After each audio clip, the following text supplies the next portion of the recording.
The town didn't talk about Gideon Hale with cruelty. They talked about him with something worse, pity wrapped in polite smiles. Poor old Gideon, rattling around that ranch alone, stubborn as a fence post, twice as weathered. But nobody, not one soul in Redemption Flats, New Mexico, expected that on the worst night of the 1889 rainy season, a broken fence and a bleeding hand would unravel every careful wall that man had built around himself. And nobody expected Eliza Rowan to be the one who tore those walls down. She was 27 years old with calloused hands and opinions that made proper women flinch. He was 56 with a grief he'd never named out loud. The age gap alone was enough to set tongues wagging for a decade. But what came next? What the town did with their love, what it tried to do to them, that's the part nobody talks about. Until now. If you've ever been told your love was wrong simply because it didn't fit somebody else's picture of what love should look like, stay with me. Because this story is for you. Subscribe to this channel and follow every part of this story to the end. Because the next chapter is going to leave you speechless. Hit that like button and drop a comment telling me what city or country you're watching from. I want to see exactly how far this story travels. The fence had been failing for 3 days. Gideon Hale knew it the way old ranchers know everything. Not by looking directly at a problem, but by feeling it somewhere behind the sternum, a low, persistent ache that said something's wrong and you're ignoring it. He'd walked that north pasture line twice that week. The third post from the creek bend had shifted a good 6 inches in the saturated ground, and the wire was singing in a way wire only sings when it's about to let go entirely. He should have asked for help. Tomas, his part-time hand, had offered twice. "Mr. Hale, that ground's too soft. We wait 3 more days, maybe 4. It dries enough to—" "I've been setting fence posts since before your father was born," Gideon had said, not unkindly, but in the tone that ended conversations. Tomas had nodded and said nothing more. That was the thing about being the old man people respected. Nobody argued with you. They just let you make your mistakes in peace. So when the storm rolled in from the west on a Thursday evening in October, fast and black and indifferent, Gideon Hale did not go inside and sit by his stove like a sensible man. He pulled on his oilskin coat, picked up his lantern, and walked into the dark and the rain because that fence was not going to fix itself. And if it let go tonight, he'd lose half the north herd into the draw before morning. The rain came sideways. That was the first problem. It wasn't falling so much as being thrown. Great horizontal sheets of it that turned the lantern into a useless yellow blur and soaked through the oilskin at the collar within the first 100 yards. Gideon bent his head and kept walking. He'd been wet before. He'd been cold before. He'd been alone in the dark more times than he could count, and none of those things had killed him yet. He found the post exactly where he'd known it would be. Leaning at a sick angle, wire pulled taut against it like a man straining against a rope. The ground around the base was mud, deep and soft as batter, and when Gideon grabbed the post with both hands to test its remaining hold, he knew immediately it was worse than he'd thought. The wood shifted under his grip like something living, like it wanted to fall. He didn't hesitate. He went back for the tools he'd dragged out in a canvas sack, pulled out the tamping bar, and began to work. For 20 minutes, maybe 30, time does strange things in a bad storm. He managed. He got additional bracing wire around the neighboring posts, drove a temporary stake into the ground at a counter angle, and was just beginning to think he might actually get this done without calamity when the earth shifted beneath his left boot and he went down. Not a graceful stumble. A hard, ugly fall, one knee into the mud, both hands shooting out instinctively, and his right palm coming down directly onto the exposed end of a broken wire strand that had been curled back on itself like a fishhook. The pain was immediate and spectacular. He heard himself make a sound he was not proud of, something between a grunt and a curse, and jerked his hand back to find the wire had opened a gash across the meat of his palm and curled a secondary barb into the base of his index finger, deep enough that pulling it free required 3 tries, and left him breathing through his teeth in a way that had nothing to do with the cold. For a long moment he just knelt there in the mud with his ruined hand pressed against his chest, rain hammering the back of his neck, and thought very clearly, this was stupid. He bound the hand with his bandana as best he could one-handed, finished securing the post, because leaving it would have been worse somehow, a surrender he couldn't accept, and walked back to the house in the dark with the lantern in his left hand, his right arm bent against his body, and the particular silence of a man who had just done something he would never fully admit was a mistake. Inside, he lit the kitchen lamp and unwrapped the bandana. He'd seen worse injuries. He'd seen much worse, but the gash in his palm was deep enough to concern him, and the area around the barb wound was already showing a redness that spread slightly beyond the puncture itself, which was not a good sign in any decade, but was an especially bad sign in 1889, 30 miles from the nearest physician. He cleaned it with whiskey. He wrapped it in the cleanest cloth he could find. He sat down in his kitchen chair and told himself he'd be fine. He kept the lantern burning because the alternative, sitting alone in the dark with an injured hand and the sound of the storm, felt like something he wasn't willing to do. Eliza Rowan had not planned to be awake at that hour. She lived in a small house at the edge of the Caffrey property, about a mile and a half from Gideon's ranch, any arrangement that suited both parties. The Caffreys got someone reliable on their land, and Eliza got enough distance from Redemption Flats' main street to breathe without feeling watched. She'd lived there since her father died 2 years ago, when she'd quietly taken over the informal work he'd done for frontier families who had no access to trained medicine. Cleaning wounds, setting simple fractures, managing fevers through their worst nights, talking women through difficult labors when the nearest doctor was a day's ride away. Nobody called her a healer. The word made people nervous in ways Eliza had stopped trying to understand. They called her capable. They called her handy. Old Mrs. Calder called her a godsend, but only whispered it, as if naming the thing too loud might make it disappear. What they did not call her, in any polite company, was available, because the unspoken consensus of Redemption Flats was that Eliza Rowan was precisely the kind of woman Dr. Owen Mercer ought to marry. She understood medicine, she was practical, she had no surviving family to complicate the arrangement, and at 27 she was reaching the age at which the town's sympathy for her independence would quietly convert itself into concern. Dr. Mercer himself had been circling this conclusion for the better part of a year. He was a decent man, Eliza thought, genuinely decent, which made the situation more complicated than if he'd been otherwise. He wasn't cruel. He wasn't condescending. He simply looked at her the way men look at sensible solutions to problems they have, with approval and with the quiet confidence of someone who hasn't yet been told no. She hadn't told him no. Not yet. She hadn't told him yes, either. She'd spent an extraordinary amount of energy not telling him anything at all. On the night of the storm, she'd been awake because she'd been awake a lot lately, lying in the dark and running calculations that never quite balanced. 32 years old when her father got sick, 25 when he died.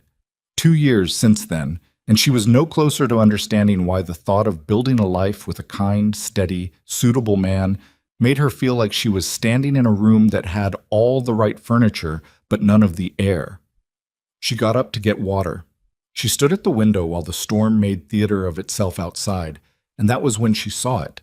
A small, steady yellow light in the direction of Gideon Hale's north pasture, burning at a time when no sensible man would be working, burning low and patient through rain that should have extinguished it. She watched it for a long time. The light didn't move the way a working lantern moves. It sat still. It had the quality of something set down and not picked up again, and there was something about that stillness, in the middle of all that violent weather, that struck her as wrong in a way she couldn't immediately articulate. She got dressed. Later, when people asked her why ride out in a storm at that hour for a man you barely knew, she would never have a satisfying answer. She'd say something practical. I noticed the light was still. A working man moves his lantern, which was true, but wasn't the whole truth. The whole truth was closer to something she'd learned sitting with sick people at 3 a.m. The ones who were in real trouble rarely called out. They went quiet. They sat with it. And if you waited for them to ask for help, sometimes you waited until it was too late. The ride to Gideon's ranch in that storm was not pleasant. Her horse, a sensible gray mare named Fern, moved with grudging cooperation and expressed her opinion of the weather through a series of hard, disapproving snorts. Eliza leaned low and let her pick her footing. She knocked on the ranch house door and waited. Nothing. She knocked again, harder. Mr. Hale, Eliza Rowan, I'm going to keep knocking until you open this door, so you may as well do it now. There was a long pause, long enough that she raised her fist for a third attempt, and then the latch lifted. Gideon Hale looked worse than she'd expected, and she'd expected something. He was in his shirt sleeves, his oilskin apparently abandoned somewhere, his right hand wrapped in what she recognized as a bandana with a worrying amount of color soaked through it. His face had the particular flatness of a man in significant pain who had decided pain was not a topic open for discussion. He looked at her with an expression she would later describe to no one, because there was no one she told things to. An expression that was equal parts surprise, something almost like relief, and the immediate suppression of both. "Miss Rowan," he said. His voice was steady. She gave him points for that. "It's past midnight." "I'm aware." "You rode out in this storm." "I did." "Why?" It wasn't really a question, or rather, it was a question, but not the kind that wanted an answer. It was the kind a man asks when he's trying to determine whether to be embarrassed or grateful and hasn't landed yet. "Because your lantern was still in the pasture at midnight," she said. "And a working man moves his lantern. Are you going to let me in, or are we going to do this in the doorway?" He stepped back. The kitchen was warm, which surprised her slightly. He'd kept the stove going, which meant some part of him had known he needed warmth, had made that concession, at least. The lamp on the table threw a yellow circle over everything, and she could see the whiskey bottle, the bloody cloth beside it, and the careful way he was holding his arm. "Let me see it," she said. "It's fine." She looked at him. Not a challenging look, just a steady, patient look that had ended more arguments than most weapons. "Mr. Hale, I rode 1.5 miles in a rainstorm at midnight. The least you can do is let me look at the hand." Something in him went quiet, just slightly. A small, almost imperceptible softening, like a door that's been jammed in its frame and has finally settled enough to move. He pulled the kitchen chair out from the table and sat down, and he held out his hand. It was worse than the whiskey and the cloth had suggested. The gash across the palm was clean enough. A wire cut usually was. But it was deep, and the puncture wound at the base of the finger was the real problem. The surrounding tissue was inflamed in a way that spoke of something beginning, some invisible argument between the wound and the body that hadn't yet been decided. "You cleaned this with whiskey," she said. "I did." "When?" "Hour ago, maybe 2. She pressed gently at the edge of the inflammation. He didn't make a sound, but his other hand gripped the edge of the table, and she noted that. "The puncture's concerning," she said. "Not the cuts. The cut's manageable. But this—" She touched the redness carefully. "This needs proper drawing and watching. If this turns septic, you're looking at a serious problem." "I've had worse." "I know you have," she said, and meant it without condescension. "That's not the same as saying this one isn't worth treating." She'd brought her bag. She always brought her bag when something felt like she should bring her bag. She unpacked what she needed onto his table. Poultice materials, clean cloth, the small bottle of carbolic solution she'd gotten from Dr. Mercer's office 6 months ago and rationed carefully ever since. And she worked in a silence that was not uncomfortable exactly, but was conscious. Both of them were aware of it. Gideon watched her hands. She could feel him watching. Not in any improper way, but with the attention of a man who had been self-sufficient so long that watching someone else take competent care of a problem felt like something between relief and disconcertion. "You don't have to stay," he said when she began wrapping the final dressing. "I know." "It's late." "You mentioned." "Your reputation." She stopped what she was doing and looked at him directly. "Mr. Hale, my reputation in this town is built on showing up at inconvenient hours to help people who think they don't need help. I don't believe this is going to damage it significantly." He was quiet for a moment.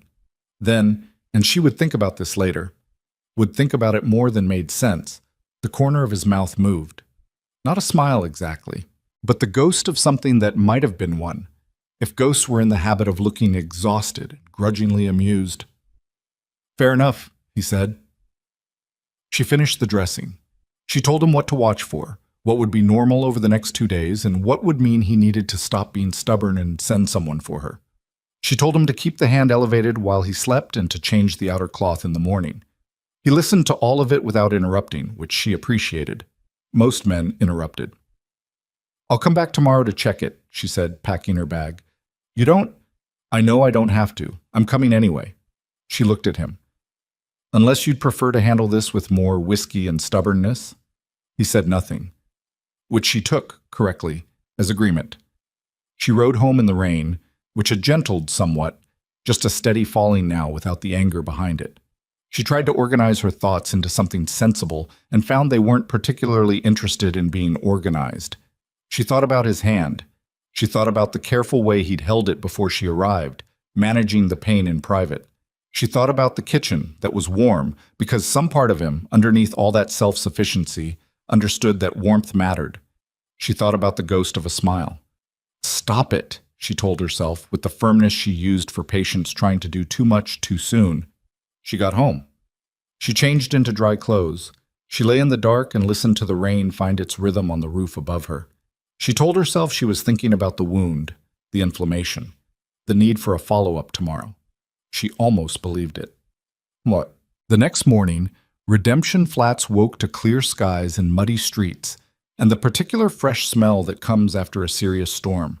That clean, almost painful brightness of a world that has been wrung out. People emerged to assess damage, count losses, compare stories about the night. Martha Healy, who operated the town's only boarding house and functioned as its primary information exchange, had already heard from two separate sources that Eliza Rowan's horse had been seen leaving in the direction of the Hale Ranch sometime close to midnight. She filed this information away with the careful patience of a woman who understood that the best stories weren't the ones that broke fast. They were the ones you held until they were ready. She did mention it to her sister, of course, just in passing. Gideon's hand, when Eliza returned the following afternoon, had not worsened. This was the best news available. Not that it was better, but that it hadn't gotten worse, which in infection was sometimes the most you could hope for in the first day. He'd changed the outer cloth. He'd kept it elevated. He'd done exactly what she told him, which surprised her enough that she actually said so. "You followed the instructions," she said somewhat plainly. "I follow good instructions," he said. "Most men argue first. Most men are idiots about their hands." He said it without heat, just as a fact. "I've watched a man lose 2 fingers to a wound smaller than this because he decided he knew better than the person treating him. I don't need to repeat someone else's mistake to learn from it." She looked at him. He was sitting at the same kitchen table in the same chair, and there was something about the quality of the afternoon light in that room, the way it came in at an angle through the west window and landed on everything, that made the space feel different from how it had seemed at midnight, less like emergency, more like somewhere people might actually talk to each other. "That's unusual thinking," she said. "Is it? For a man who wouldn't send for help in the first place." He was quiet for a moment. "That's a different problem," he said finally. "Sending for help requires admitting you need it before the evidence makes it undeniable. That's the part I'm bad at. Once I know I need it," he paused, looked at his wrapped hand. "Once I know, I can manage the rest." It was more honesty than she'd expected, more self-awareness than she was used to from men his age, from men any age, really. That particular ability to name your own fault without excusing it. "That's a useful thing to know about yourself," she said carefully. "Took me about 50 years to figure it out," he said. "Shouldn't have taken that long." She changed the dressing. The inflammation was holding, not retreating yet, but not advancing either, which meant the treatment was doing its work. She applied a fresh poultice, wrapped the hand properly, told him the same things she'd said yesterday, plus 2 or 3 additional observations that the daylight and the improved condition made possible. She stayed longer than strictly necessary. She didn't realize she'd done it until she was back on Fern, halfway to the Caffrey property, and the afternoon had gone soft and golden around her. She tried to reconstruct the conversation and found she couldn't account for the time. They talked about the storm. They talked about the North herd, which he was worried about, and she'd asked questions that turned out not to be polite questions, but actual questions, because she'd found herself wanting to understand how a cattle operation actually worked, and he'd explained it in a way that was direct and detailed, and not at all adjusted for what he assumed she'd want to hear. They talked about her father briefly. He'd asked how long Martin Rowan had been doing the work Eliza now did, and she'd said 20 years, and he'd said he was a good man in a way that made it plain he'd known her father and meant it specifically. She'd said thank you and felt it. She got home in the gold of late afternoon and stood in her own doorway for a moment, watching the light move through her small, tidy rooms, and tried to understand why everything felt slightly different than it had the morning before. She couldn't find the answer, and that bothered her more than she wanted to admit. 3 blocks away, in the sitting room of the boarding house, Martha Healy was telling her sister, with considerable detail and only slight embellishment, that Eliza Rowan had now visited Gideon Hale's ranch twice in 24 hours. The sister said, "Well?" Martha said, "Exactly." And somewhere in the kitchen of a ranch house that had been quiet for too long, Gideon Hale sat with his injured hand wrapped against his chest and thought about a woman who asked real questions and about the particular silence that exists in a room after someone decent has left it. He didn't call it anything, but he sat with it for a long time before he got up to start the evening's war. By the 4th visit, Eliza stopped pretending she was coming only for the hand. She told herself it was professional diligence. The inflammation had been slow to retreat, not alarmingly slow, but slow enough that twice-daily checks were medically defensible. And she was a person who liked her actions to be defensible, who liked to be able to point at a reason and say, "There, that's why." The reason was the wound. The wound was her business. She was a woman who took her business seriously. That was what she told herself on the ride over. Then she'd get there and Gideon would already have the coffee on, not because he'd known exactly when she was coming, but because she gradually understood he kept it on now in a general way, the way a person does when they've started expecting something. And they would sit at his kitchen table while she checked the dressing, and then they would keep sitting long after the dressing was checked, and the coffee would go from hot to warm to cool, and neither of them would notice until the light changed. On the 4th day, she noticed that he'd swept the kitchen. It wasn't a dramatic thing. The kitchen had been functional before. A working man's kitchen, clean enough but purposeful, every surface holding something that needed to be there. But on the 4th day, there was a small, clear space on the windowsill where a collection of harness hardware had been, and the floor had that slightly damp quality of wood recently mopped. And Eliza looked at these things and then looked carefully at her coffee cup to avoid looking at Gideon's face. "How's the movement today?" she asked in her professional voice.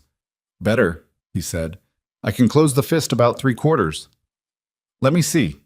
He showed her. She took his hand in both of hers, which she'd done a dozen times now, and which had stopped producing any particular reaction in either of them, or rather, had stopped producing any reaction either of them acknowledged. And she worked the fingers gently, checking the flexibility of the healing tissue, the give of the new skin beginning to close over the gash. "Another week," she said. "Maybe 10 days before you should use it for heavy work." "That long? You want to argue about it?" "No," he said. And then after a pause, "I was thinking it was a reasonable estimate." She released his hand. She picked up her coffee. The morning had that specific October quality. Cold outside, warm where the stove was, that narrow band of comfort that existed only right there in that kitchen at that particular hour. "You swept," she said. She hadn't meant to say it out loud. He was quiet for a moment. She kept her eyes on her coffee. "The floor needed it," he said. Another pause. Longer. "Eliza." He almost never used her given name. He'd used it twice before, once on the 2nd day when she'd been crouched over her bag with her back to him, and once yesterday when she'd nearly walked into the porch post because she was watching a hawk. Both times it had come out as if he'd said it before he'd decided to. "I want to ask you something, and I want you to know you can tell me it's none of my business." She turned to look at him then. His face was doing that thing it did when he was being careful, not closed exactly, but deliberate, like a man taking his time to find level ground before he sets something down on it. "Ask," she said. "Dr. Mercer." He stopped. Are you and he—" "No," she said. Too fast, probably. She didn't care. "No, we are not anything." The town seems to think otherwise. The town thinks a great many things that have very little to do with what's actually happening. She set her cup down. Owen Mercer is a decent man who has been working up to asking me a question I've been working very hard not to be present for. That's the full extent of it. Gideon looked at her steadily. Why are you avoiding his question? Because once he asks it, I'll have to answer it, and the answer is no. And then I'll have to watch him understand that, and he'll be kind about it, because he's a kind man, and that's somehow worse than if he were otherwise. She shook her head. I'm not looking forward to that conversation. No, Gideon said. I don't imagine you are. The kitchen was quiet. Someone's horse shifted in the yard outside. The stove ticked. Why no? He asked. Just that. Quiet and direct, and with none of the judgment she'd been bracing for. She looked at the window, the clear space on the windowsill where the harness hardware had been. Because I can sit in a room with him for 2 hours and then stand up and feel exactly the same as when I sat down. And I don't think that's what a life together is supposed to feel like. She paused. I don't think it's fair to him. And I don't think it's fair to me. Gideon said nothing for a long moment. Then, no, it isn't. She looked at him. He was looking at his coffee cup. Your wife, she said carefully. She'd been careful with this the whole week. It was the shape she felt in every conversation, the absence that structured things, the room in the house nobody opened. Will you tell me about her? He was quiet long enough that she thought she'd gone too far. Then he said, Catherine. Her name was Catherine. She died 11 years ago. A pause. Fever. 3 days start to finish, which is a mercy in its way, or that's what I told myself. Did it help, telling yourself that? No, he said. But I kept doing it anyway. He turned the coffee cup in his hands. She laughed at things I said. That sounds like a small thing. It wasn't a small thing. She'd laugh at something I said, and I'd think, I said that right. I got that right. After she was gone, I never quite knew if I was getting things right anymore. There was nobody to... He stopped. Tell you? Eliza said softly. Yeah. She understood that. Understood it in the specific bone-deep way she understood it because she'd had the same thing with her father. Not a husband, but a person who told her by their reactions whether she was moving right through the world, whether what she'd done was worth doing, whether the day had added up to something. When Martin Rowan died, she'd lost her North Star and hadn't figured out yet how to navigate without it. She almost said so. She stopped herself and instead said, She sounds like she was worth missing. Gideon looked at her. She was, he said. She really was. It wasn't the last time they talked about Catherine. But it was the first time, and it had the quality of a door opened carefully, not thrown wide, just moved enough to let the air through. And when Eliza rode home that afternoon, she thought that this was possibly the most honest conversation she'd had with another person in 2 years, and that it had happened with a man she'd met less than a week ago over a wound that was already closing. She didn't know what to do with that. She suspected she'd figure it out. So, on the 5th day she arrived to find Gideon's nearest neighbor, a heavy-set woman named June Pratt, standing in the yard with her arms crossed and her face arranged in the expression of someone who has appointed herself to a task she finds unpleasant, but necessary. June Pratt was not a cruel woman. Eliza had treated her youngest son's broken arm the previous winter, and June had been grateful, genuinely, warmly grateful, had brought food for a week afterward. But June Pratt was also a woman who lived inside the boundaries of what was considered appropriate with the specific passion of someone who had never seriously examined whether those boundaries made sense, only that they were there, and crossing them made things complicated. Eliza, June said when Eliza dismounted. I was hoping to catch you. Good morning, June. I'm going to say something, and I hope you'll hear it as concern because that's what it is. Eliza kept her expression neutral. All right. People are talking. June said it like she was reporting weather, regretful but factual. About you coming here every day. About what it looks like. And I know you're treating his hand. I know that's what it is, but Eliza, honey, the way things look matters out here. You know that. I do, Eliza said.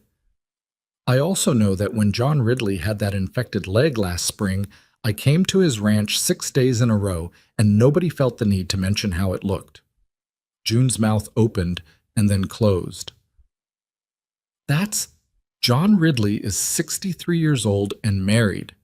He's also a man, Eliza said, which is the relevant distinction, and I think you know that. June had the grace to look slightly uncomfortable. I'm not saying it's fair. I know you're not. And she meant it. She wasn't angry at June, not exactly. June was the water, not the riverbank.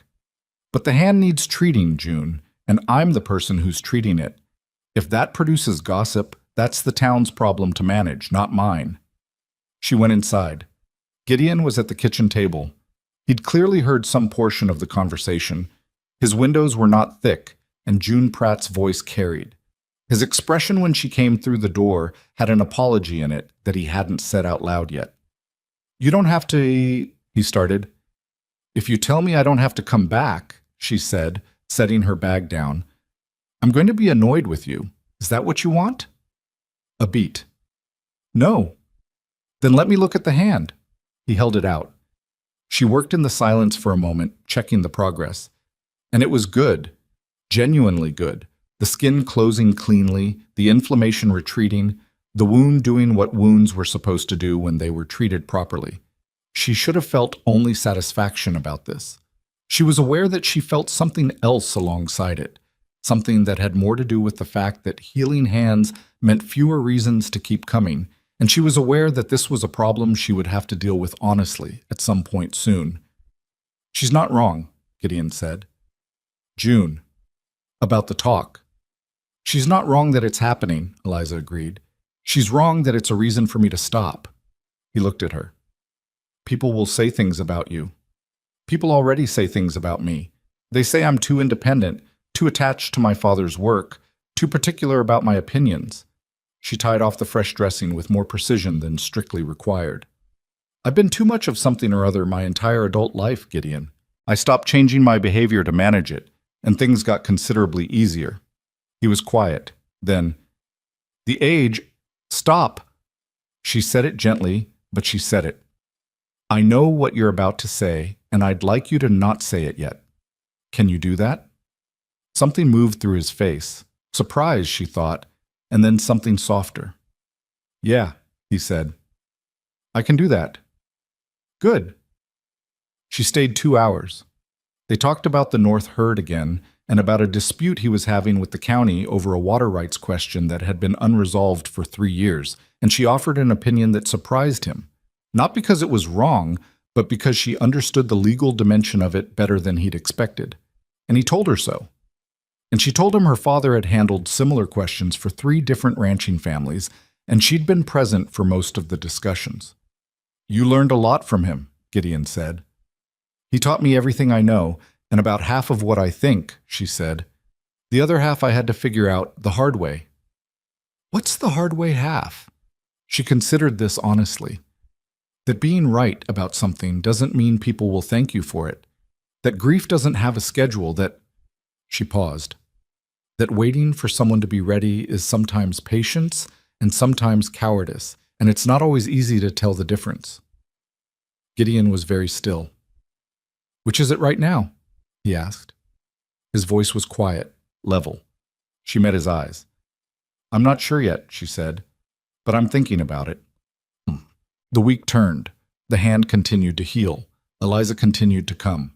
She stopped counting the visits after the 8th one because counting felt like the wrong way to think about it, like measuring something that wasn't supposed to be measured, that would change its nature if you put numbers on it. She came because there was something in that kitchen, in the quality of the conversation, in the specific way Gideon Hale listened when she talked, not waiting for his turn, but actually listening. The way you listen when what someone is saying matters to you, that she hadn't found anywhere else. She knew this was significant. She was not a woman who failed to notice significant things. What she was afraid. Not of him, not of the feeling itself, afraid of the architecture of it, of what it would require, of what it would cost, of the particular arithmetic of loving someone you might not get to keep long enough. She'd done that arithmetic once with her father, and arrived at a number that had taken 2 years to stop hurting. She didn't know if she could do it again. Gideon, for his part, said nothing that could be called a declaration. He was careful in a way she recognized as intentional, not pulling back, but not advancing either, giving her space she hadn't asked for, but that she found herself grateful for anyway. He treated her like someone whose judgment he trusted and whose time was valuable. And in the context of Redemption Flats in 1889, this was more radical than it might sound. Dr. Owen Mercer managed to catch her on a Tuesday. She was coming out of the Caffrey barn when he appeared on the path, and there was something about his posture, straight-backed, prepared, that told her immediately he'd thought about this approach, had chosen the location and the timing deliberately. She gave him credit for that, at least. "Eliza," he said, "do you have a few minutes?" She thought very briefly about claiming she didn't. She decided that was worse. "Of course," she said. He was a good-looking man, Owen Mercer. Not striking, but clean-featured and young, with the particular confidence of someone who had been told since childhood that they were destined for something respectable and had not yet encountered serious evidence to the contrary. He was 29 years old, and he genuinely cared about his patients, and he was going to be a good doctor for this town for a long time. She believed all of that. She also believed, with a clarity that surprised her by its completeness, that none of it was for her. "I think you know what I want to ask you," he said. "I think I do. I want to ask if you'd consider—" He paused, gathered. "I think we would make a good partnership, Eliza. Your practical knowledge and my training. We could build something real here." Partnership. She noted the word. Not love, not feeling, not the particular chaos of two people who couldn't stop talking to each other at kitchen tables at hours when they should be elsewhere. Partnership.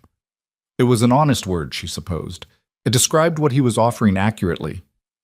"Owen," she said, "you're a good man. I mean that without reservation." His face shifted, slightly, just a preparation for something. But what you're describing, what you want, I don't think I'm the right person to build it with you." He looked at her for a long moment. "Because of Hale," he said. It wasn't a question. Eliza didn't flinch. "Because of me," she said. "Gideon Hale is a separate thing." Which was true, and wasn't the whole truth, and she thought Owen was probably smart enough to know both of those things. He was quiet. There was something working through his face. Disappointment, she thought, but not the devastation of a man who had truly expected a different answer. He'd known, perhaps, and had asked anyway because leaving the question unasked was its own kind of cost. "He's 30 years older than you," Owen said finally. Not cruelly, just as a fact he felt needed to be on the table. "I'm aware. People will—" "I know what people will do," she said quietly. "I'm aware of all of it, Owen. I've thought about all of it." She looked at him steadily. "That doesn't change what I know." He looked away. Out at the Caffrey land, at the hills going brown with the end of the season, at something that probably wasn't the hills. "He's a good man," Owen said at last, and she heard what that cost him. Not the words themselves, but the honesty of them. "I don't like it, but he's a good man." "He is," she said. Owen Mercer nodded. Once, carefully, like a man accepting an outcome he couldn't argue his way out of. "I hope you know what you're doing," he said. "I almost never do," she told him, "but I'm going to do it anyway." She didn't tell Gideon about the conversation with Owen, not that day, not the next. She held it privately for several days, thinking it through. Not the outcome, which was clear, but the fact of it. That she'd said what she'd said out loud to another person. That she'd named, even obliquely, what was happening. That saying it hadn't felt like a mistake. What she did do, on the Friday of the second week, was arrive at the ranch and find Gideon in the yard, splitting wood one-handed, which was exactly as reckless as it sounds, and she stood at the gate for a moment, watching him do it, before she said, in the quietest voice that could still be considered firm, "If you split that wound open, I will have very few kind things to say to you."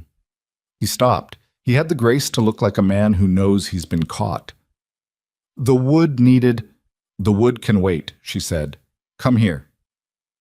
He came. She checked the hand. It had held barely, the exertion having stressed the healing tissue but not torn it, and she said nothing while she worked except the things that were medically relevant, and when she finished she held his hand for a moment longer than necessary, and he let her, and they were both very aware of it.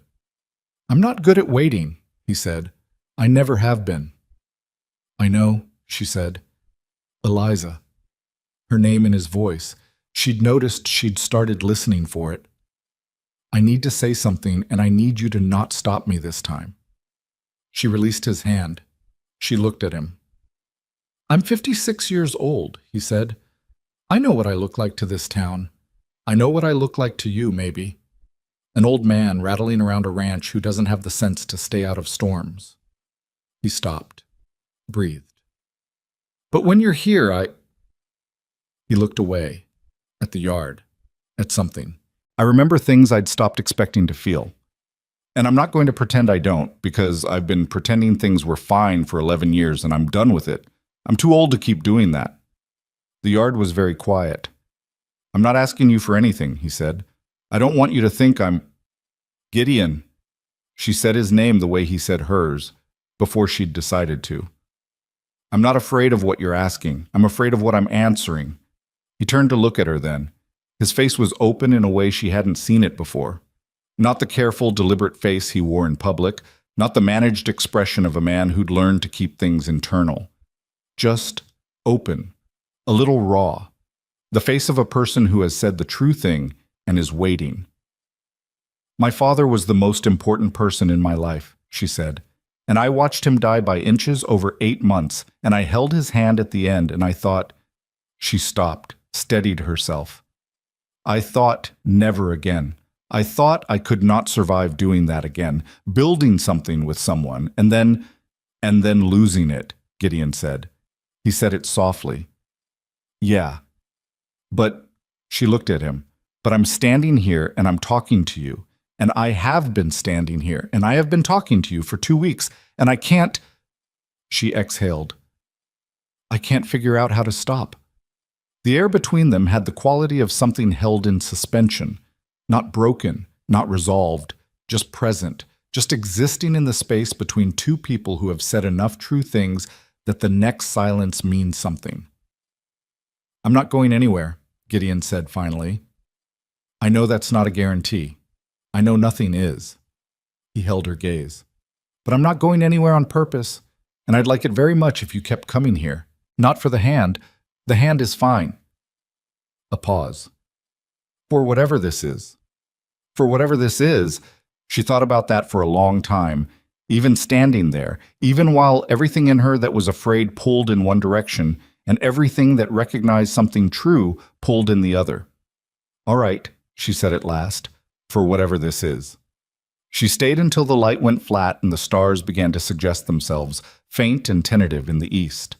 She rode home in the dark, which she never usually did, and Fern was calm and certain in the dark, in the way reliable animals are, and Eliza let the reins go easy and looked at the sky and felt something she hadn't felt in a very long time. Not happiness exactly, something quieter, something that had more to do with direction than with feeling, with knowing, finally, which way she was pointing, even if the ground ahead wasn't entirely visible. In the house she'd left behind, Gideon Hale sat on his porch in the cold and watched the stars come out one at a time and did not feel alone for the first time in 11 years. He knew what was coming, not the details. The details were still over the horizon, but the shape of it, the fact of it. He also knew the town was not going to be quiet about this. He thought about June Pratt's crossed arms in the yard. He thought about the way people in small places had of making something private into a referendum, of deciding that what happened between two people in a kitchen was actually everyone's business, everyone's to assess and discuss and decide the value of. He'd lived in Redemption Flats for 23 years. He knew exactly how it was going to go. He sat with that knowledge for a while in the dark and the cold, and he held it up against the other thing, against the sound of Eliza's voice saying, for whatever this is, against the specific weight of an afternoon that had felt, for the first time in longer than he could precisely remember, like something worth having. He went inside. He made sure the stove was banked properly. He checked the lock on the door out of old habit. Then he went to bed, and for once, slept without dreaming of the things that weren't there anymore. The town, as it happened, had already started talking. Martha Healy had told her sister had told the women's auxiliary of the church. The Women's Auxiliary had the particular efficiency of a group that has long practice moving information from one end of a community to the other. And by Thursday of the following week, a version of the story, enlarged in some places, shrunken in others, rearranged in ways that suited the teller, had reached essentially every household in Redemption Flats.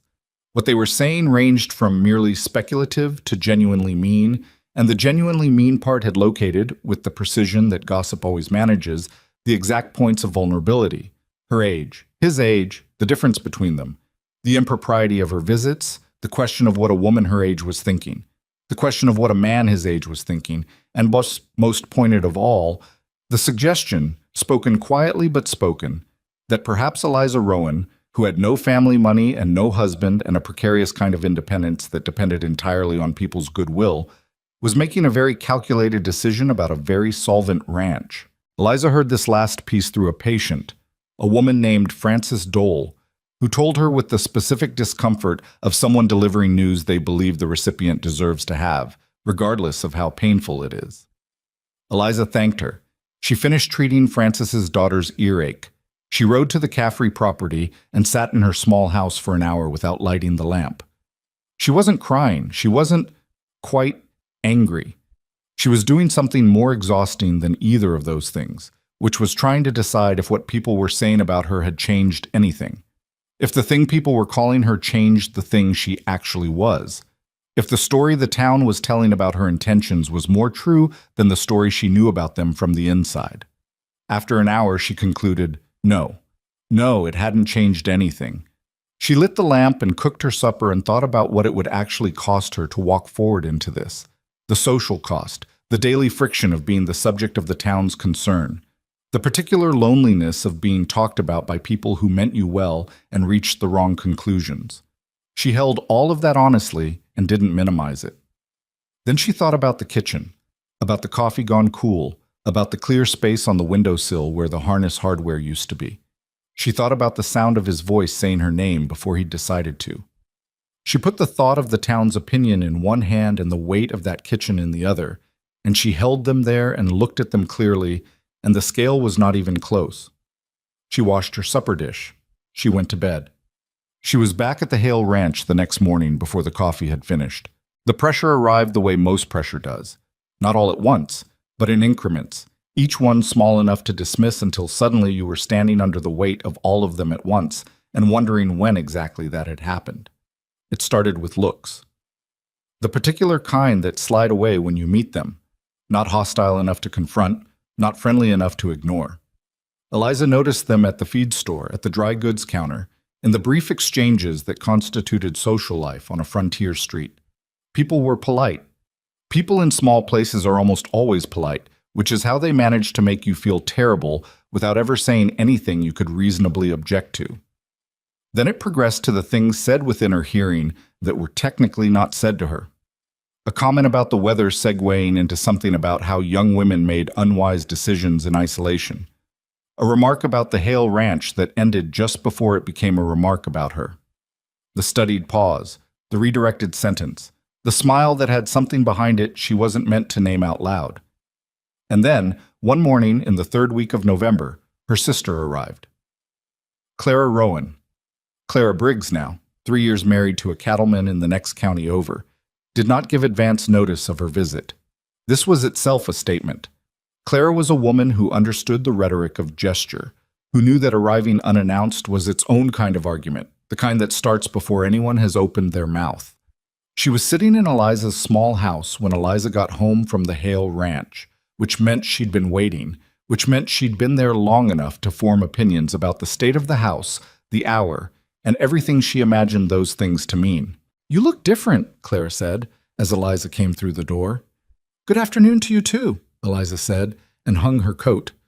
Clara was 2 years older, which she'd always treated as a kind of authority. She had their father's dark eyes and their mother's practical mouth, and an expression right now that Eliza recognized as the face of a woman who has rehearsed a conversation and is deciding whether to use the version she practiced or the one she actually means. "I heard things," Clara said. "I came to hear them from you." Eliza put the kettle on. She kept her back to her sister for a moment. "What things?" "You know what things." I'd like to hear your version. She turned around. So I know which version is circulating. Clara's jaw tightened. Eliza. He is 30 years older than you. 29, Eliza said. People keep rounding up. That is not the point. I know it isn't. What is the point, Clara? Say it plainly. Her sister stood up, which she did when she needed to feel like she had the physical advantage of a conversation, a habit she'd had since childhood. The point is that people are saying you've lost your senses, that you're attaching yourself to an old man because you're lonely and frightened and you don't know what else to do, that you're wasting yourself. The kettle was heating. Eliza could hear it beginning to work. Is that what you think? I think you're 27 years old and you've been alone since Papa died and you're confusing. Don't. Eliza said it the same way she'd said it to Gideon weeks ago. Not with anger, but with the particular firmness of someone who knows exactly where the line is. Don't explain my feelings to me, Clara. You don't know them. Then explain them to me. She poured the water. She brought 2 cups to the table. She sat down and looked at her sister and tried to find the words that would be honest without being weaponized, because that was always the challenge with Clara. Not that she was cruel, but that she was smart enough to take true things and use them in ways they hadn't been meant. When I'm with him, Eliza said carefully, I don't feel like I'm disappearing. She stopped, tried again. With Owen, with the idea of Owen, I could see the whole life laid out in front of me. Very clearly, very correctly. And in that clear, correct picture, I couldn't find myself. I couldn't find any version of me that was still me. She looked at her cup. With Gideon, I don't know what the picture looks like, but I'm in it. I can feel that I'm in it. Clara was quiet for a long moment. That's not a practical basis for a life, she said finally, but her voice had lost some of its edge. I know. He's going to be old, Eliza. He's going to need care. You're going to spend your best years taking care of someone I love? Eliza looked at her sister. Is that so different from what you'd have me do? Take care of a household I don't love because the arithmetic is better? Clara looked away. Out the window. The sky was doing that winter thing. Not quite stormy, not quite clear, just a uniform gray that went on in every direction. Mama would have said something, Clara said at last. Mama would have said something about everything, Eliza replied. She had opinions about the way I laced my boots. That doesn't mean she was right. Papa would have liked him, Clara said. She said it quietly, almost to herself.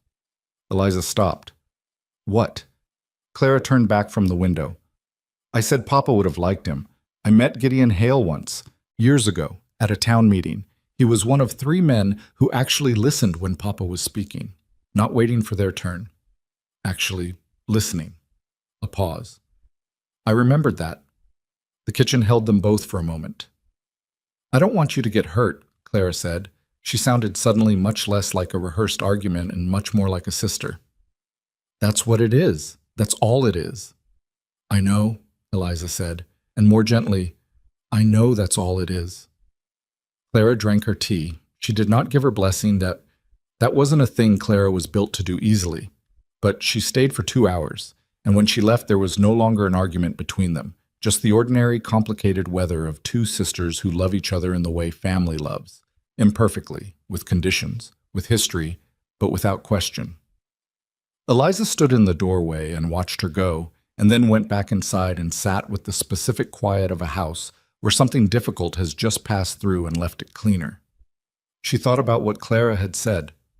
Papa would have liked him. She held that for a long time. Gideon heard about the visit from Tomas, who heard it from the feed store, because in Redemption Flats information moved the way water moved. It found every available channel and ended up everywhere eventually.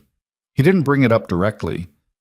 Instead, the next time Eliza came, which was 2 days later, on a Wednesday when the cold had properly settled in and the ranch had that first frost stillness to it, he watched her face when she came through the door, reading it the way he'd learned to read weather, looking for the indicators that told you what was actually happening underneath the surface presentation.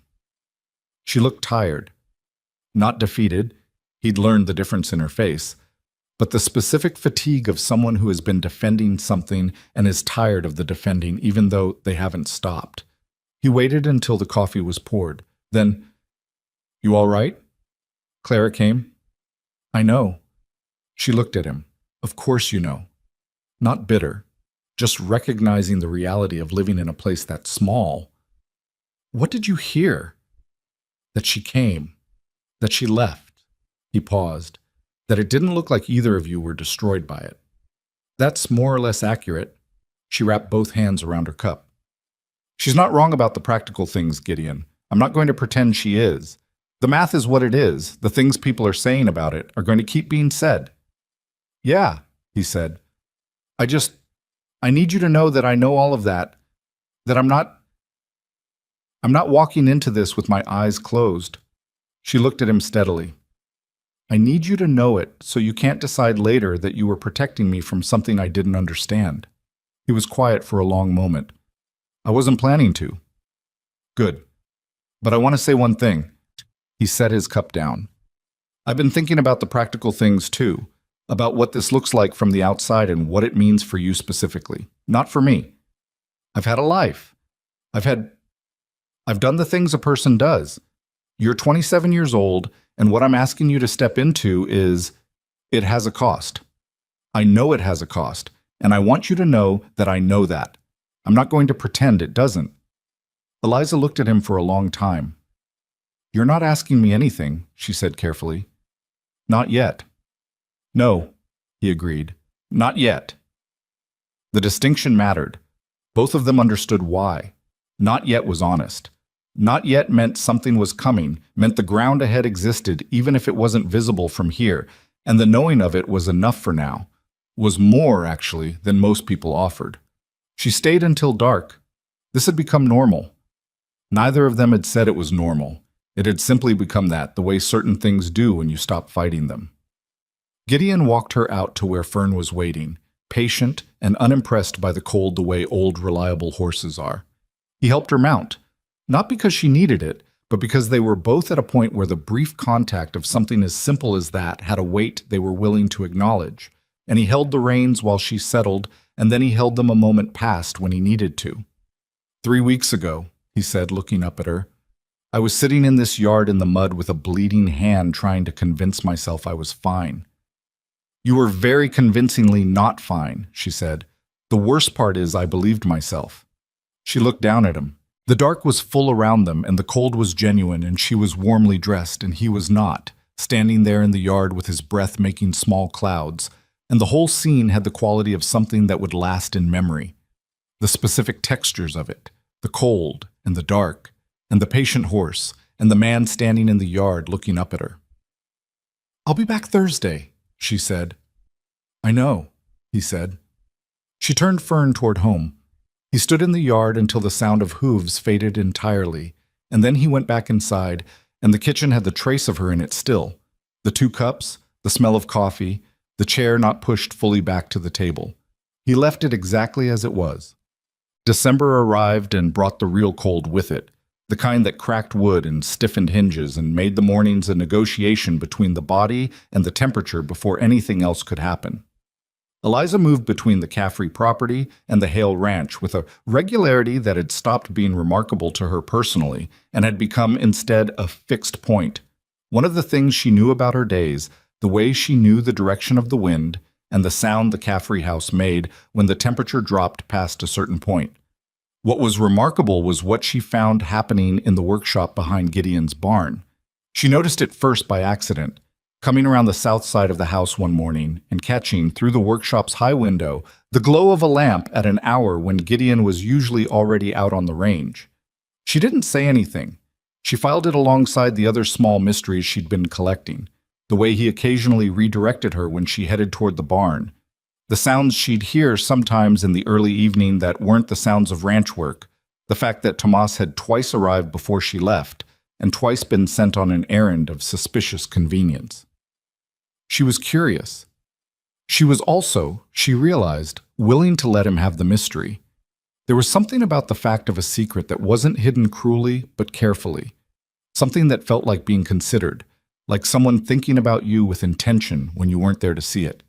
It was, she thought, one of the stranger forms of intimacy. What she could not avoid, and what came to a head on the second Thursday of December was the gathering of opinion that had been building in Redemption Flat since November. It manifested in the form of a visit from two women, Helen Carlisle, whose husband sat on the town council, and Maud Prescott, who did not occupy any official position but had the unofficial status that comes from 40 years of being the person people went to when they needed something done, who arrived at the Caffrey property on a morning when Eliza was treating a child's winter cough and asked, with careful courtesy, if they might have a word. Frances Caffrey showed them into the sitting room and made herself scarce with the speed of a woman who understood the social dynamic precisely and wanted no part of it. Helen Carlisle had silver hair and a manner that was genuinely kind in its way, not cold, not malicious, but carrying the particular authority of someone who believes their good intentions make their interventions welcome. Maud Prescott was smaller, quieter, and had a way of watching that reminded Eliza of cats watching doors. "We've come because we care about you," Helen began. "I understand," Eliza said. "There are a great many people in this town who value your work. Who value you, Eliza, and we're worried that a situation is developing that could compromise that." She folded her hands in her lap. "Your relationship with Gideon Hale." "We're friends," Eliza said. She kept her voice level. Helen and Maud exchanged a look. The look said, "We are too old and too experienced to accept that at face value, and we think you know that we know that." "You are at his ranch nearly every day," Helen said. "I was treating a significant hand wound. The treatment is ongoing." "For 6 weeks?" Maud said. First word she'd said. Her voice was mild and precise. Eliza looked at her. "Wounds on working hands in cold weather are slow to close completely. You'd know that." Maud's expression didn't change. "I'd know that a normal course of treatment doesn't involve staying past dark." The room was very quiet. The fire in the Caffrey sitting room made its small sounds. "What is it?" Eliza said carefully. "That you'd like me to do?" Helen leaned forward slightly. "We'd like you to think about what you're risking. Your reputation here is something you've built, your father built. The trust people have in you, the access you have to families who need care. All of that is connected to how people see you. If this association becomes something the town can't overlook, then they'll stop trusting me to treat their sick children," Eliza said. "I'm sorry, but yes, that's what we're saying." Eliza sat with that. She didn't dismiss it. That was the thing about these women, about this particular form of pressure. It wasn't wrong, exactly. It was real. The world they were describing was the world that existed, not the world that ought to, but the actual one. And the cost they were naming, the access, the trust, the ability to do the work she'd built her life around, was not a theoretical cost. It was specific and genuine and would fall on real people if it materialized, including people who had nothing to do with her choices. She thought about the child she'd just been treating. She thought about Frances Dole's daughter and the earache. She thought about the 10 families she'd been through difficult nights with who'd sent for her instead of waiting 2 days for Dr. Mercer. Then she thought about Gideon's kitchen, the cleared windowsill, the coffee already on. "I hear what you're saying," she said at last, "and I'm not dismissing it. These are real things you're naming, and I will think about them honestly." She looked at both women. "But I'd ask you to consider something in return." Helen nodded. "Open." "If I were a man my age," Eliza said, "visiting a woman of 56 who happened to be the subject of some talk, would you be sitting in this room with me right now?" The silence that followed had a different quality than the ones before it. Maud Prescott looked at her hands. Helen looked at something slightly to the left of Eliza's face. "That's not a simple comparison," Helen said finally. "No," Eliza agreed. "It isn't, because the rules aren't the same. And I think you both know that the rules aren't the same. And I think, if you're honest with yourselves, you're here partly because the rules say you should be, and partly because you've decided I need protecting from a decision you don't think I've fully considered." She paused. "I've considered it fully, every part of it. I've been awake with it at 3 a.m. I know what it costs." Another silence. Maud Prescott looked up from her hands. Her expression had changed, not much, but Eliza caught it. something almost like assessment. "You're not going to change your mind," Maud said. "No," Eliza said quietly. "I'm not." Maud stood. Helen stood, a beat behind her. The visit was ending. At the door, Maud turned. "He built something," she said. Her voice was almost conversational. "Last week, Tomas mentioned he's been working on something on the south end of the property. Said he's been at it for weeks." She looked at Eliza with the expression of someone placing a card on a table whose game she's understood all along. "I thought you might like to know that." Eliza said nothing, but she held it. She thought about it all afternoon. The next morning, she arrived at the ranch before the sun had finished coming up, which was earlier than usual, and Gideon was already in the yard because he was always in the yard at that hour, because that was how ranchers lived. And when he saw her coming through the gate, he had the look of a man who had not expected her quite this soon and was therefore less prepared than he would have liked. "You're early," he said. "I know." She dismounted. She looked at him steadily. "I need to ask you something directly, and I need you to answer directly." Something moved through his face. Not fear exactly. He wasn't a man who feared much, but a kind of alertness, a bracing. "All right." "The workshop," she said. "What are you building in there?" The alertness shifted into something else, something she couldn't immediately read. "It's not done," he said. "I know it's not done. I wanted to... It was supposed to be finished before I said anything about it." "Gideon?" She looked at him. "Two women came to my house yesterday to tell me I was ruining my life. My sister came before that. The town has formed opinions. Everyone has something to say about what I should and shouldn't be doing." She took a breath. "I would like very much to hear what you have to say. Whatever it is, even if it isn't finished." He looked at her for a long moment. He looked at the workshop. He looked back at her. "Come on then," he said. The workshop was on the south side of the barn, a long, low building that had held equipment when Eliza had glimpsed it briefly earlier in the fall. What it held now was something else entirely, and she understood it by degrees as she walked through the door and her eyes adjusted to the interior light. The shelving was new, not rough ranch shelving, but careful, level, fitted work, the kind that took time and intention, the kind you built when you were thinking about what would go on it. It ran along two full walls, at heights that made sense for storage and access, with spacing that was not random, but considered. Beneath the east window, a window that had been enlarged at some point in the last few weeks, because she remembered it as smaller, there was a long work table at a height suited for someone who spent hours standing at it. The surface was smooth, the legs were solid. The whole thing had the quality of furniture built to last, not to be replaced. There were hooks near the door, low and accessible, sized for bags and coats. The floor had been swept and laid with a runner of matting that made the stone less cold underfoot. A small stove in the corner, not the heavy kind, but the kind that could heat a workspace without overwhelming it, was already vented through the south wall.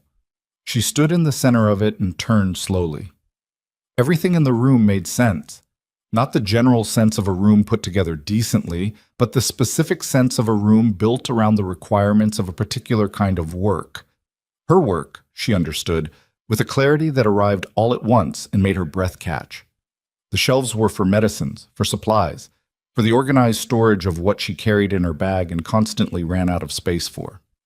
The table was for examining, for working, for the task that required a clean surface and good light and room to lay things out properly. The window was for that light. The stove was for warmth during the cold months when she sometimes held a sick child for hours. He'd built her a healing house. She turned around.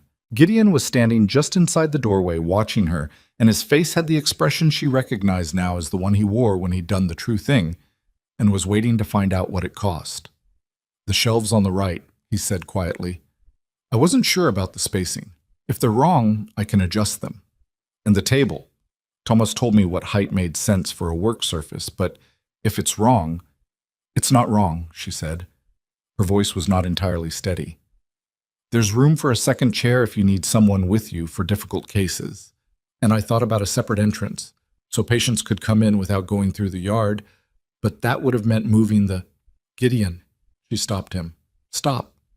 He stopped. She was looking at a shelf near the door where he'd left. She now saw a small cedar box she hadn't noticed when she came in. Plain, handmade, the cedar still pale and fragrant. She walked to it and touched the lid. "What's this?" "Open it," he said. Inside the box was a watch she recognized. Her father's watch, which she'd last seen the day of Martin Rowan's burial, slipped into the pocket of a coat by Eliza's own hands, and then given to the box because she couldn't bear to keep it somewhere she'd see it every day. She had no idea how Gideon had located it. She would find out later it had involved 3 conversations, 1 old minister, and a careful negotiation with the sexton who'd handled the coat in question. She didn't know any of that yet. She knew only that she was holding her father's watch in a room that someone had built for her work, with hands that were shaking slightly, and that the person standing in the doorway had somehow known, not by being told, but by listening, by paying the particular quality of attention that most people could not sustain, that these 2 things together would mean something she didn't have adequate words for. "The ring was Catherine's," Gideon said. She looked up. He'd moved, was standing closer, and she saw now what she'd missed when she first opened the box. Beneath the watch, laid in a fold of the cedar's inner lining, a ring, simple gold, thin and worn, with an engraving on the inside she couldn't read from here. Her mother's before her. She would have... I know she would have... He stopped, steadied himself. "She would have thought you were exactly right." Eliza closed her hand around the watch. "I'm not going to make a speech," Gideon said. "I know I should probably have something better prepared. Something more..." He made a small gesture that encompassed his general inadequacy in the area of formal declaration, which she found more moving than any speech would have been. "I know what this looks like to the town. I know what it costs you. I know what people are saying, and I know they're going to keep saying it." He looked at her, steady, clear. "But I know what I want, and what I want is to know whether you're willing to build something alongside me. Not for the town, not against it either. Just here, on this land, in whatever form it ends up taking." The workshop was cold and smelled of new wood and cedar, and the light from the enlarged window came in at a specific angle that made everything visible without being harsh. And Eliza Rowan stood in the center of it, holding her dead father's watch, and looking at a man who had built her a room for her work because he'd been listening to her long enough to know what she needed before she'd said it. She was still afraid. She wanted to be honest about that, with herself and eventually with him. The fear was real, was specific, was about time and loss and all the ways a person could be left. She hadn't stopped being afraid of those things in the weeks since the storm. She just stopped letting the fear be the only voice in the room. "I have questions," she said. "Practical ones. About how this works. About what it means for the ranch and for my patients and for the life I've made here." "Good," he said. "I have answers. Some of them. The rest we figure out." "That's not a very satisfying answer." "No," he agreed. "But it's an honest one." She looked at the ring in the box. She looked at the watch in her hand. She looked at the room, at the shelves built at the right height, at the table with the smooth surface and the solid legs, at the window sized for good light. "Yes," she said. It came out quieter than she'd expected. Not small, but simple. The word without decoration, the way the true things came. Gideon Hale let out a breath. Just one. Just slow. The breath of a man who has been holding something for a very long time and has finally put it down somewhere it's going to stay. "All right," he said. His voice was rough with something. "All right," she said back. Outside, the December morning was doing what December mornings did, cold and thin and bright, in the way that happened only when the air was clear enough to show you every edge of everything. A horse moved somewhere in the barn. Somewhere on the north pasture, Tomas was doing the morning's work, and would continue doing it, and the ranch would turn on its ordinary axis. But inside the workshop, in the room built for her hands and her work and the life she was going to make, Eliza Rowan stood with her father's watch in her palm, and a man stood 3 feet away from her who had listened well enough to understand her, and for the first time in 2 years she could feel the full, exact weight of not being alone. The town would talk. The town was already talking and would not stop. Clara would have additional things to say, Helen Carlyle and Maud Prescott would discuss it at length. The Women's Auxiliary would form and revise its opinion over several weeks. None of that was resolved. None of the difficulty was over. She stood in the room he'd built and felt the difficulty on one side of her and this on the other, and chose, as she had been choosing, she understood now, since the night she'd seen a lantern burning still in the middle of a storm, without waiting for the choosing to be easy. The news reached Redemption Flats the way all significant news did, imprecisely, in pieces, with each piece arriving slightly more distorted than the last. What Martha Healy heard first was that Eliza Rowan had been seen leaving the Hale Ranch at an hour that was not the hour of a professional visit, which was true, and that she had been wearing an expression that was not the expression of a woman conducting medical business, which was also true, and that something had changed between the two of them in a way that was now impossible to mistake for anything other than what it was. This part was truest of all. What Martha told her sister was slightly larger than what she'd heard. What her sister told the Women's Auxiliary was larger still. By the time the information reached the far end of town, it had acquired details that neither Eliza nor Gideon had performed, and implications that would have surprised them both, and the whole compressed mass of it sat in Redemption Flats like weather that hadn't broken yet. Present, pressurized, waiting. Eliza felt it the first time she went into town after the workshop morning. She felt it in the way the conversations around her reorganized themselves slightly when she entered a space, not stopping, not falling silent, but shifting in register the way a room shifts when someone opens a door and changes the air pressure.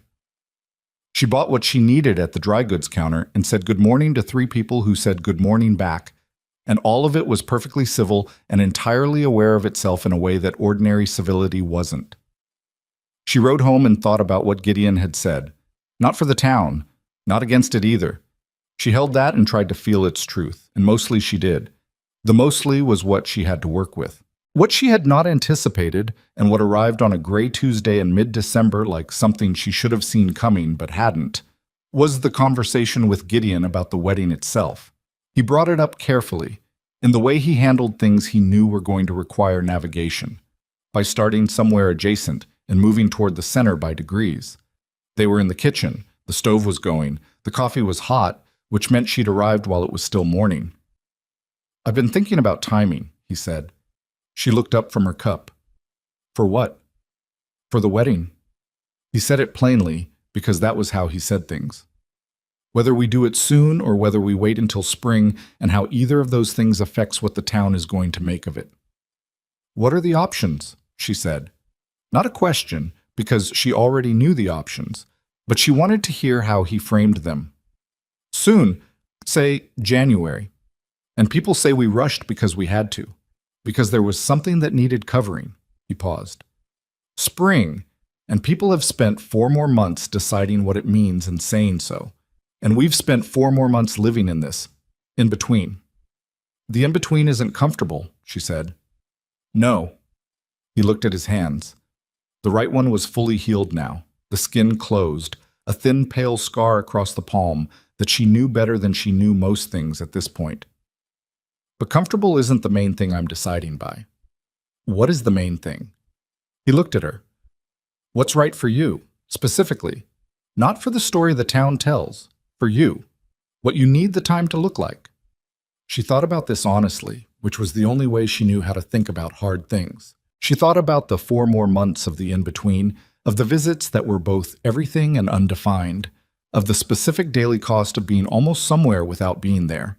She thought about the workshop with its careful shelves and its good window and the cedar box sitting on the shelf near the door where Gideon had left it, the ring still inside because she'd put it back carefully when she left, meaning to ask him about it at the right moment, and the right moment had been harder to locate than she'd expected. She thought about January, about the specific weight of deciding in the cold, without ceremony being able to disguise itself as anything other than exactly what it was. "I don't want to wait until spring," she said. "I want to be honest about that. Waiting feels like we're waiting for the town to get used to it, and I don't think we should be doing this on the town's schedule." Something in his face eased. Not dramatically. He wasn't a man of dramatic ease, but she caught it. "All right, but I want it done properly," she said. "Not rushed. Not like something we're ashamed of and trying to get behind us. I want a day that's a day. She paused. I want Clara there. Even though she's going to be difficult about it, I want her there. Of course, he said, and I want the workshop to be finished. She looked at him. Not because I need it to be, but because you started it for a reason, and I want it finished before we start everything else. I want it to be part of what we begin from. He looked at her for a moment with an expression she'd seen before, that particular quality of attention that was both careful and complete. And then he said, Give me 3 weeks. On the workshop? On everything. 3 weeks to finish the shelves and get the stove properly fitted and sort out whatever else it needs. And to talk to the county clerk. A pause. And to write to Clara. She looked at him. You're going to write to Clara. If that's all right. What are you going to say to her? He was quiet for a moment. I'm going to ask her permission, he said. Not because I need it, but because you love her and she matters to you. And the way a person treats the people who matter to someone they love says something about who they actually are. He held her gaze. I want her to know who I actually am. Eliza set her cup down. That's going to be a very short letter, she said, or a very long one.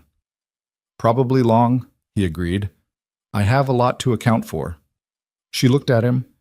This man who had swept his kitchen floor and enlarged a window and spent weeks building shelves at the right height, and had now decided the correct response to an uncertain sister-in-law was a carefully considered letter, asking for permission he didn't technically require, and felt something that was neither dramatic nor particularly speakable, just true and steady and very sure of itself.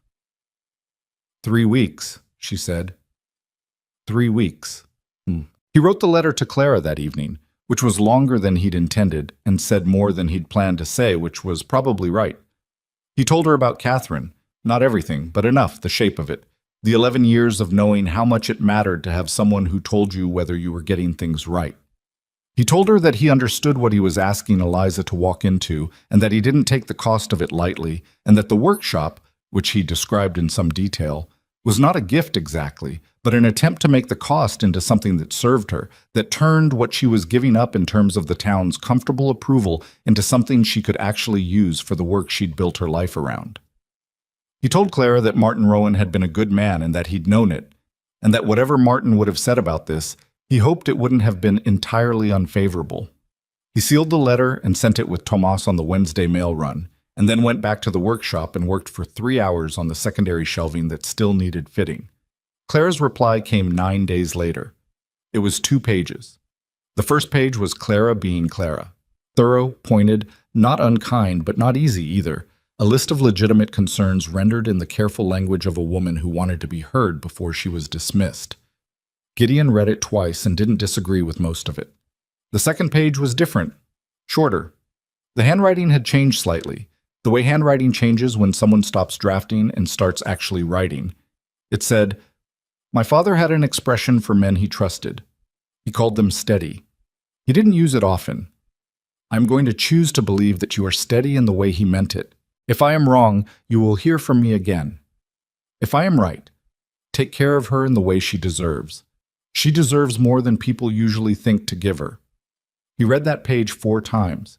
He wrote back that afternoon, a single short paragraph that said only, I know, I intend to. The 3 weeks were not smooth. Nothing in a working ranch in December was smooth. The cold made everything harder. The shortened days compressed the available light, and Tomas came down with something respiratory in the second week that meant Gideon was doing most of the morning work himself while also trying to finish the workshop in the evenings. He was tired in a way that he recognized as the particular tiredness of a man past 50 doing the work of a younger man, and he did not mention this to Eliza because she would have said something practical and useful, and he wasn't ready to be practical and useful about it yet. She noticed anyway. She always noticed. On the 15th day, she arrived to find him at the work table in the workshop, fitting the last section of shelving by lamplight at an hour when he'd usually have been inside, and she stood in the doorway and watched him for a moment without saying anything. You're not sleeping, she said. I'm sleeping fine. You've got that look. He turned around. What look? The look you had when I first came here. When you were trying to convince yourself the hand was fine. She crossed her arms. You're not going to do your back in trying to finish this before the deadline. I will move the deadline. It's not the deadline, he said. It's almost done. Gideon, 2 more evenings, he said. Maybe 3. He held her gaze. I'm fine. She looked at him for a long time. He knew the look. She was running an assessment, the way she assessed everything, quietly and thoroughly, and usually arriving at conclusions more accurate than most people's deliberate diagnoses. Sit down for 10 minutes, she said. Right now, before you do another joint. Eliza, I'm not negotiating, she said. Not harshly. Just the simple, level statement of a woman who knew what she was asking for and why. Sit down. He sat down. She sat across from him at the new work table in the cold workshop with the lamp between them, and they didn't talk much. She brought tea from the kitchen, which she'd apparently planned in advance because she'd arrived with the makings, and they drank it in the workshop, and she asked him about the water rights dispute that had been dragging through the county office, and he told her about the latest development, which was maddening, and she said 3 things about it that he hadn't thought of, and one of them was genuinely useful, and he told her so. After 10 minutes, she stood up and said, 2 more joints tonight, then you go inside. That's not 2, she said. I'll tell the shelves the rest can wait. He laughed. He hadn't meant to. It came out before he could manage it, and it was a genuine laugh, the kind that surprised him by its existence, and she looked at him when he did it with an expression that was complicated and warm, and that he would think about later. 2 joints, he said. Fine. She stayed while he finished them, sitting on the stool in the corner with her coat around her, and then walked him to the house door and said goodnight in the particular way she said goodnight now, not the professional way of the first 2 weeks, with its careful distance, but the way of someone who means it, who is aware of what the word contains. He went inside. He slept for 7 hours, which was more than he'd managed in a week. The wedding was on the 8th of January. The decision about who to invite had been, unexpectedly, the most difficult part. Not because either of them had a large natural constituency in Redemption Flats right now, the town's opinion being what it was, but because inviting too few people felt like admitting something, like performing the secrecy everyone expected, and inviting too many felt like a provocation neither of them had the energy for. They settled on a middle course that was Eliza's idea, and that Gideon agreed to after about 45 seconds of consideration. They would tell people, simply and without ceremony, and let people decide whether to come. No formal invitations, no printed cards. They would tell Tomas, who would tell the people he knew, and they would tell Clara, who would come or not come based on her own decision, and they would tell Dr. Mercer directly because it was the right thing to do, and they would tell Martha Healy because not telling Martha Healy would produce a worse outcome than telling her. And what happened after that would happen. Telling Owen Mercer fell to Gideon, which surprised Eliza when he said he wanted to do it himself. Why you? She asked. Because it should come from me, he said, man to man. Not because of what he might have been to you, that's your business and yours only, but because he's going to see me on this street for the next 20 years, and I'd rather he hears it from me directly than get it secondhand. She thought about that. All right, she said, but I want to know how it goes. You'll know. Gideon found Owen Mercer at his office on a Thursday afternoon, knocked on the door, and when Mercer opened it, said simply, I'd like a few minutes, if you have them. Owen looked at him for a moment and then stepped back to let him in, which told Gideon something about the man, that he had the steadiness to do that, to let in someone he had complicated feelings about without making the complicated feelings the first thing in the room. The office was small and organized in the way of someone who had recently arrived and was still establishing systems. 2 chairs, a desk, the smell of the carbolic solution that Eliza also used, and that Gideon now associated entirely with her. I'm going to marry Eliza Rowan, Gideon said. He said it without preamble because preamble in situations like this was its own kind of unkindness. On the 8th of January, I wanted you to hear it from me. Owen Mercer was quiet for a moment. He was looking at the middle distance, at something slightly past Gideon's left shoulder, and his face had the careful quality of a young man managing something he hadn't fully processed. I see, he said. I'm not asking your approval, Gideon said. I want to be clear about that, but I'm also not, I don't want there to be bad feeling between us that didn't have to be there. You're this town's doctor. She's going to be working alongside you, treating families out here. That relationship needs to be able to function. Owen looked at him then. Does she know you're here? Yes. A pause. And she was all right with it. She was. Owen was quiet again. Something worked through his face. Not bitterness, Gideon thought, but something more complicated, the processing of a man who had genuinely wanted something and was having to put it somewhere it could live without festering. She's not easy to know, Owen said at last. She doesn't let people in easily. He paused. I could never quite get past the professional regard. I kept thinking if I just waited long enough, she'd... He stopped. I realized now I was waiting for something that wasn't going to happen, and I think I knew that before I admitted it. She's exactly what she appears to be, Gideon said. That's both the difficulty and the thing. Owen looked at him. You know her well. Not well enough yet, Gideon said, but I'm working on it. Something shifted in Owen Mercer's face. Not warmth exactly, but the thing that comes before warmth. A kind of recognition of one person acknowledging that another person is telling the truth. She deserves someone who works on it, he said. Yes, Gideon said. She does. He stood up.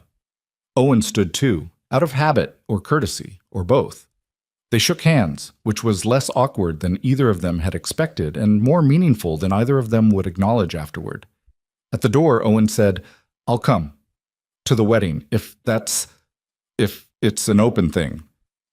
Gideon looked at him. It's an open thing, he said. You'd be welcome. Clara arrived on the 6th, 2 days before, which was either grace or strategy, and was probably some of both. She came on the afternoon stage, and Eliza met her at the station, and they stood on the platform for a moment looking at each other, the way sisters look at each other when they've fought and haven't fully resolved it, and both know it, but both also know that some things matter more than the unresolved thing. Clara hugged her first. Eliza held on longer than she usually would. You look different, Clara said for the second time. The first time in November, it had been an observation that contained an accusation. This time it was just an observation. Good different or concerning different? Eliza asked. You look less held, Clara said, trying to find the word. Like something you were carrying you've put down. Yes, Eliza said. That's about right. They walked to the Caffrey property where Clara would sleep, and Clara asked practical questions about the logistics, and Eliza answered them, and they talked around the real things for about 40 minutes before Clara stopped on the road and said, Let me see the workshop. They went to the ranch. Gideon was not there. He'd taken the afternoon deliberately, which Eliza had asked him to do and which he'd done without question, understanding it was necessary. Clara walked through the workshop slowly, the way she walked through things she was assessing, looking at the shelves and the table and the window and the stove, touching the surface of the work table with one hand. She was quiet for a long time. He built this before he asked you, Clara said. Not a question. Yes. He built this not knowing what you'd say. Yes. Clara's hand was still on the table. She looked at the shelves, at the careful spacing, at the window letting in the January light. Papa used to say that you could tell everything about a man's character by what he made with his hands when no one was watching. She paused. He said the work a man did privately was the truest thing about him. Eliza said nothing. This is very private work, Clara said. Yes, Eliza said quietly. It is. Clara turned around. Her eyes were doing something she was clearly not going to acknowledge if she could help it. I wrote to him, she said. Did he tell you?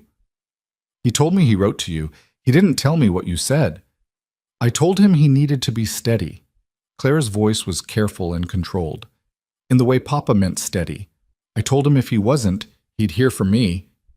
And I think... Clara stopped, pressed her lips together. I think he probably is. She looked at her sister. I don't like the age. I'm not going to pretend I don't think about the age. I'm going to think about the age for years. I know, Eliza said, but I don't think he's wrong for you. She said it like it cost her something, like she'd arrived at it by a long route and wasn't sure she'd have chosen the route if she'd seen it clearly at the start. "I don't think he's wrong for you." Eliza crossed the workshop and put her arms around her sister in the cold, cedar-smelling room, and Clara held on with the firmness of someone who is not going to cry and is succeeding through effort. "Thank you," Eliza said. "Don't thank me," Clara said into her shoulder. "I'm still going to have opinions." "I know." She pulled back and looked at her sister's face. "I'd be suspicious if you didn't, but—" The 8th of January arrived cold and bright in the specific way of New Mexico winter mornings. The sky a hard, clear blue that had nothing to do with warmth, the kind of sky that was honest about what it was.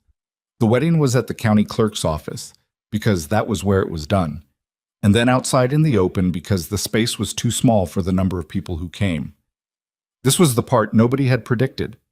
Not Eliza, not Gideon, not Clara, who had prepared herself for an intimate and somewhat embattled occasion, and found instead something that resisted the story she'd written in advance. They came. Not everyone, some people in Redemption Flats had their opinions and meant to keep them, but more than Eliza had counted on, and more than Gideon had let himself expect. Tomas was there, his respiratory ailment resolved, wearing a coat that was clearly his best one. Frances Caffrey came, and brought her husband. 2 of the families Eliza had treated during difficult nights came, and one of them, a woman named Pearl Dobbs, whose son Eliza had helped through a fever the previous winter, walked up to Eliza before the ceremony and took both her hands and said simply, "You've earned this," and walked away before Eliza could say anything back. Martha Healy came, which surprised everyone and no one, and had the expression of a woman recalibrating a narrative she'd been invested in. She would not admit then or afterward that she'd had it wrong. But she stayed the full morning, which was its own kind of revision. Owen Mercer came and stood at the back and shook Gideon's hand afterward with a sincerity that was visible and that cost him something, and that he paid without making it anyone else's burden. Gideon thanked him for coming and meant it. Owen said he wished them well and also meant it, which was the thing about Owen Mercer. He almost always meant what he said. June Pratt came. This was the one that made Eliza have to work to keep her face composed, because June Pratt, with her crossed arms and her carefully delivered concerns, was the last person she'd expected, and June came in and stood beside Frances Caffrey and watched the whole proceeding, and when it was done, she walked up to Eliza and said, in her weather report voice, "I was wrong about this." Then she walked away. 4 words of revision, blunt and ungarnished, which was exactly the right number of words from exactly the right kind of person. Clara stood beside Eliza through the ceremony, which was short, which Gideon had argued should be short on the grounds that the things that mattered didn't need to be lengthened to prove they mattered. The clerk read what the clerk read. Gideon said what he said, which was not many words but was every one of them true, and Eliza looked at him while he said it and thought, "This is the steadiest person I have ever known, and I am standing next to him, and this is real." She said her part, which she had also kept simple, because simple was what she had available, and she was not willing to perform something she didn't have. The ring had been Catherine's, and then Catherine's mother's before that, and when it went on Eliza's finger, the weight of all of that was something she felt specifically, not as a burden, but as a kind of depth, the sense of a thing that had been passed through time by people who understood what mattered and had agreed this mattered. She thought about her father's watch in the cedar box on the workshop shelf. She thought about Martin Rowan, who would have known what to say in this moment and who was not here to say it. And she felt his absence the way she always felt it, not as a wound anymore, but as a shape, a cleared space that remained and was allowed to remain. Outside, in the cold, bright air, Clara hugged her and said into her ear, "Papa would have had something to say about that man." "Good or bad?" Eliza asked. "Good," Clara said. "Definitely good." She pulled back. Her eyes were doing the thing again. "You know that." "Yes," Eliza said. "I do." Gideon was talking to Tomas about something involving the north fence, because Gideon would talk about the north fence at his own wedding, which was who he was, and she had known who he was and chosen anyway. And he glanced up and found her watching him, and something crossed his face that she recognized because it was the same thing she felt, The same specific quality of noticing that said, "There you are, that's still you, that hasn't changed." He came across to where she was standing. He stood beside her, not touching, just beside, in the winter sun that was honest about not being warm. "How are you?" he asked. Simple question, the kind that meant something specific between them now. Yes, she said. "I'm good." She paused. "I'm actually good." He looked at her. "Yeah," he said. "Me too." The gathering, such as it was, lasted until mid-morning and then dispersed the way frontier gatherings dispersed. Gradually, without a clear ending, people peeling off in ones and twos until the group was small and then smaller, and finally just the two of them, and Clara and Tomas, in the thin January sun. Clara announced she needed to start back before noon to make the stage, which was true and also tactful, and Tomas had always understood when his presence was and wasn't required, and within an hour they had gone, and it was just the two of them standing outside the county clerk's office in the clear, cold light of a morning that had turned out to be something other than what anyone had predicted. "Well," Gideon said. "Well," Eliza said. He held out his hand. The right one, the scarred one, the one she'd treated for the better part of a month before either of them would admit to what was actually happening. She took it. They walked back to the ranch in the cold, not saying much, which was the right amount to say. The road was familiar to her now. She'd ridden it so many times in the last 2 months that she knew its specific variations, the place where the ground was softer, the bend where the wind changed direction. She walked it now for the first time as something other than a visitor, and that difference was small in the physical sense and enormous in every other. The workshop was the first place she went when they got back. She went in and looked at the shelves, at the table, at the window that was the right size for the right light. She looked at the cedar box on the shelf near the door. She picked it up and opened it. Her father's watch, and the space where the ring had been. She closed it again and held it for a moment. "I want to put this in the house," she said, when Gideon appeared in the doorway. "Not in here. In the house." "Wherever you want it," he said.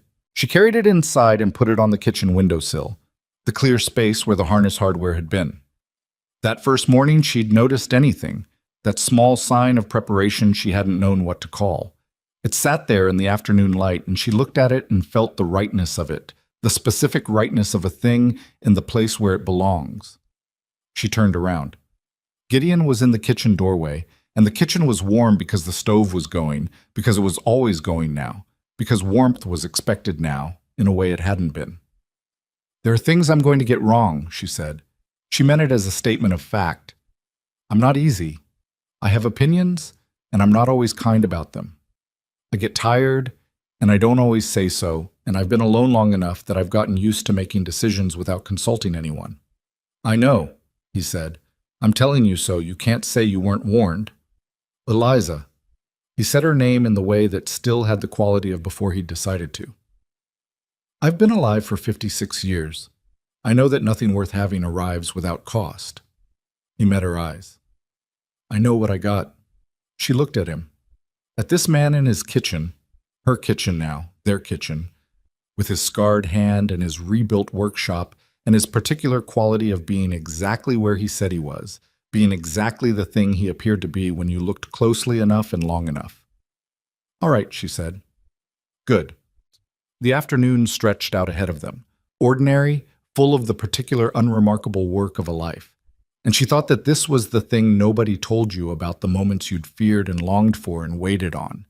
That when they arrived, they turned out not to be a single feeling, but a whole mixture of feelings, some of them complicated and some of them quiet, and some of them just the simple fact of being somewhere you recognized as yours.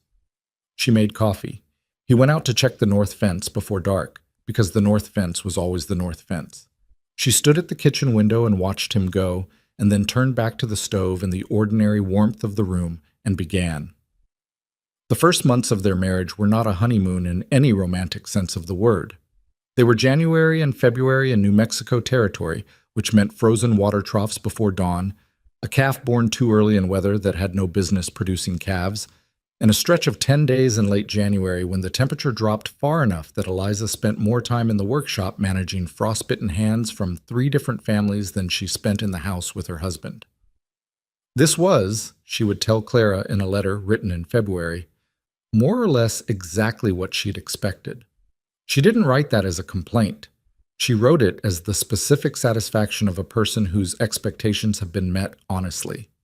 What she had not expected, or rather what she'd expected abstractly but not in its particular daily form, was how much of marriage turned out to be the negotiation of small things.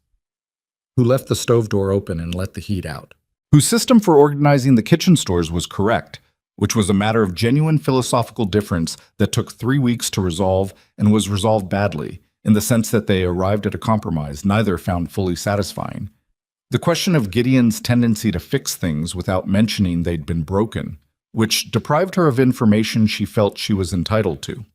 The question of Eliza's tendency to work until the lamp oil ran out without registering that she'd been sitting in the dark for 20 minutes, which alarmed him in a way he expressed as irritation because he hadn't quite learned yet to lead with the worry directly. These were not dramatic failures. They were the ordinary friction of 2 people who had each been alone long enough to have calcified slightly around their own habits and now had to soften those calcified places without losing the integrity of the bone beneath. Some days, it was harder than others. One evening in February, they had a real argument. Not a cold disagreement, but an actual argument with raised voices, which surprised both of them partly by its content and partly by the fact that it was happening at all. It was about the Henderson family, who lived 8 miles north and whose youngest daughter Eliza had been treating for a persistent chest ailment that was not improving the way it should. Eliza had told Gideon she intended to ride out there in the morning regardless of the weather, which was forecasting badly, and Gideon had said that was a bad decision and that Owen Mercer was closer to the Hendersons from the North Road, and she should send word to him instead. Owen Mercer has never treated that child, she said. Owen Mercer is a trained physician. So is my judgment, which has been treating that child for 6 weeks. Your judgment is also the thing that's going to ride 8 miles in a storm that, I know what the weather is, Gideon. I've been riding in this territory for 5 years. That's not... He stopped, pressed his hand flat on the table. That's not the argument. The argument is that you matter to me specifically, and I am not comfortable with the risk of this specific ride on this specific morning. She looked at him. Her own voice had been rising, and now she heard it level out against her will, because what he'd just said was not unreasonable, and she knew it. The child matters to me specifically, she said. Her lungs have been worsening for 3 days. Another day is... I don't know what another day is. I'm not willing to find out. The kitchen was quiet. The stove ticked. Then I'll ride with you, he said. You have... Tomas can handle the morning work. His voice was flat and decided in the way it got when he'd made up his mind. I'll ride with you. She looked at him for a long moment. She thought about the first night she'd ridden to this ranch in a storm, the argument she'd had with herself on Fern's back about why she was going, what qualified it as reasonable. She thought about how little she'd known then about this man, and how much she knew now, and how the knowing complicated the having, because the more you knew, the more you had to actually account for. Fine, she said. We leave at first light.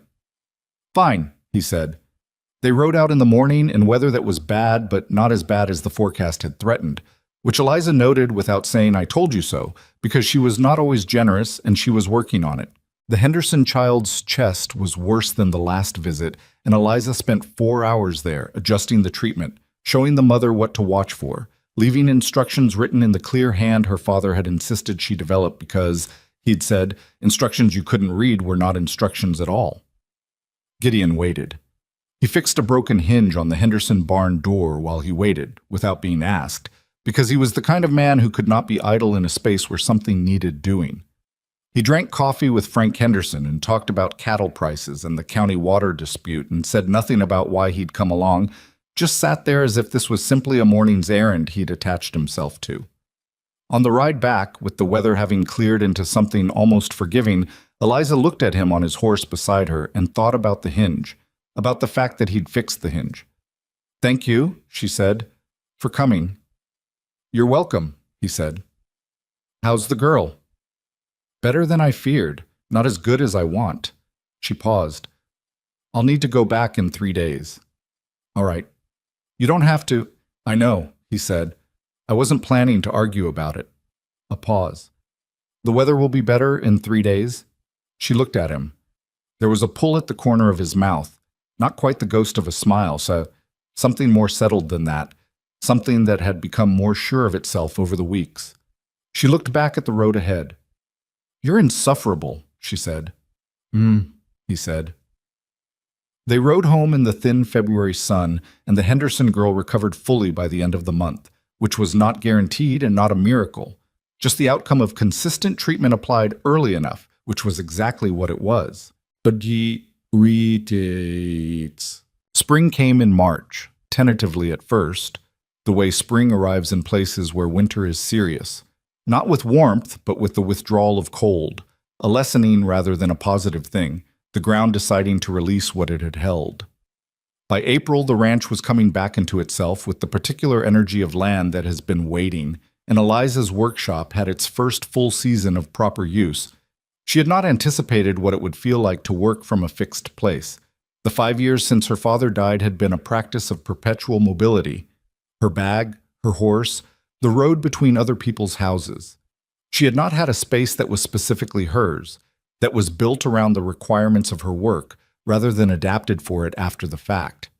The workshop, with its right-height table and its well-spaced shelves and its window that let in the morning light at exactly the useful angle, was something she found herself grateful for in a way that was difficult to articulate because it was about more than the physical convenience of it. It was about being considered, being known well enough that someone could build the room your work required without asking you to describe it. Families came to the workshop now, not just from the immediate area, but from further out. People who had heard, through the particular information network of frontier communities, that there was a place at the Hale Ranch where you could bring a sick child or a wound that needed proper attention and receive the kind of care that didn't require waiting 2 days for the doctor and didn't cost what the doctor cost. Owen Mercer knew about it and had said nothing against it, which was its own form of endorsement. He sent her a patient in April, a woman whose particular ailment he recognized as outside his training and within hers, with a note that said only, "I thought you might have seen this before." I haven't. She had. She treated it. She sent a note back with her observations, which he read and replied to, and by May they had developed a correspondence about difficult cases that was professional and useful and entirely free of the residue of anything else, which was a thing she was quietly grateful for without making it into a larger thing than it was. The workshop became, gradually and without any formal declaration, the thing it had been built to be. Word moved the way word moved out here, and people found their way to it, and Eliza worked in it on the morning she was there and rode out when she needed to ride out. And the practice of her days had a shape now that it hadn't had before. Not because marriage had constrained it, but because the fixed point of the workshop gave it structure, gave her somewhere to work from rather than always working toward. Gideon watched this with an expression she caught sometimes when he didn't know she was looking, a satisfaction that was almost too private to observe, the expression of someone who had built a thing and is seeing it work exactly as they'd hoped and hadn't fully allowed themselves to believe it would. She told him she'd seen the expression one evening in April. "What expression?" he said. "The one you make when something works the way you planned it." He looked at her with the careful steadiness she knew by now, like she knew her own face. "It's working," he said simply. "It is," she agreed.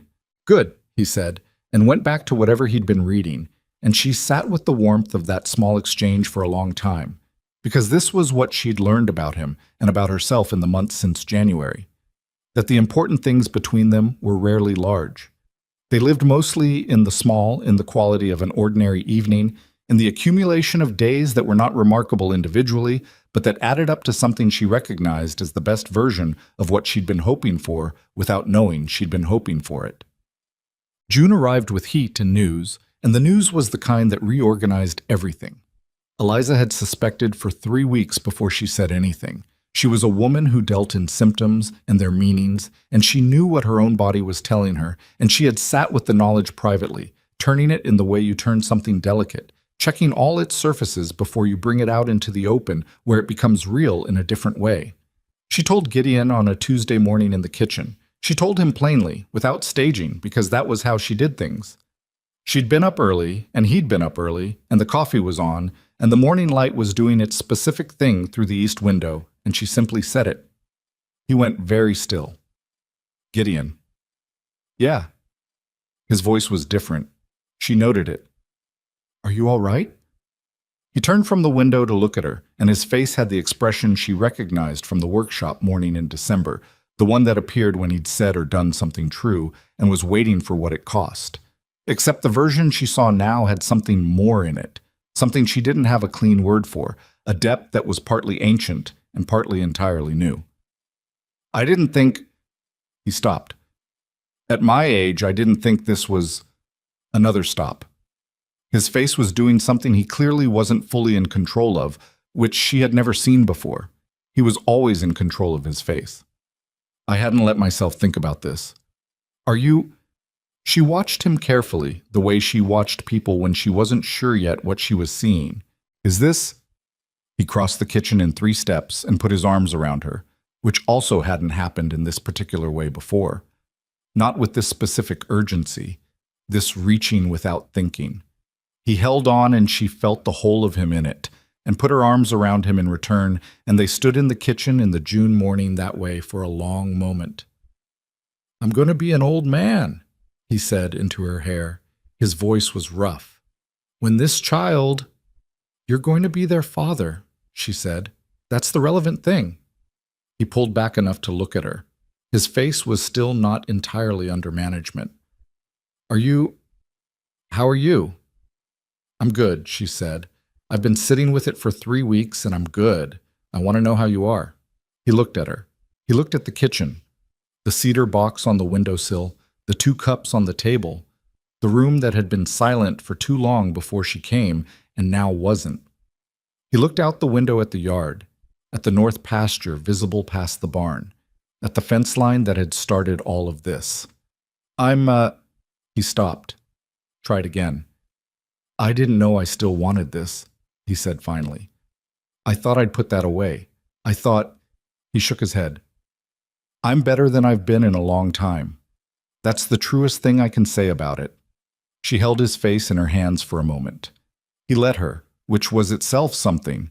This man who held everything so self-contained, who had spent 11 years managing his own grief and his own life and his own damage with the careful privacy of someone who'd learned that needing people was expensive.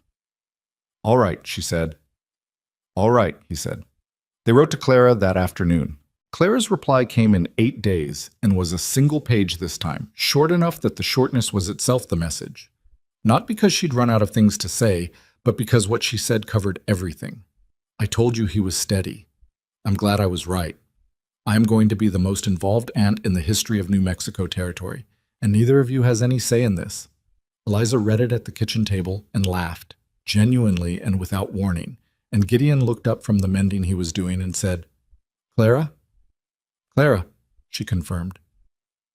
The baby came in December, almost exactly 1 year after the workshop morning, which was not a symmetry either of them had planned, but which felt, afterward, like the kind of thing you couldn't have arranged if you'd tried.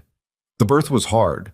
Eliza, who knew what hard meant in the context of labor, had still not fully prepared herself for knowing it from the inside rather than the outside, and there was a period in the small hours when it was genuinely difficult in the way that nothing in the prior months had been.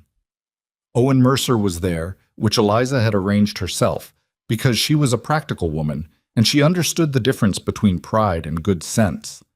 Owen worked with quiet competence, and without any of the things between them mattering in the room that night, because the room that night had only one thing that mattered, and they both understood that.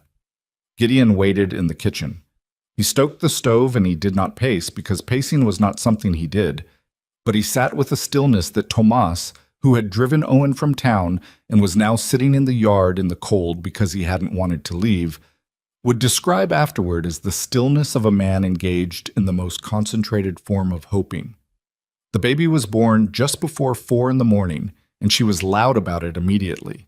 which Owen said was an excellent sign and which made the sound of the kitchen chair move in a way that suggested Gideon had stood up very fast. When Eliza held her for the first time in the lamplight of the December bedroom, she thought, "Here you are." Just that. The simplest possible recognition, the oldest one, the one that doesn't need improvement. She heard Gideon step in the hall. She heard him stop at the door. "Come in," she said. He came in. He looked at the two of them and did not say anything for a long moment, and she did not require him to, because some things are complete without language, and this was one of them. He sat on the edge of the bed and looked at his daughter, small and red-faced and aggressively present in the way of new people. And something in his face went entirely open in a way she'd seen only a handful of times, and each time had felt like a privilege. "She's got your determination already," he said. His voice was not steady.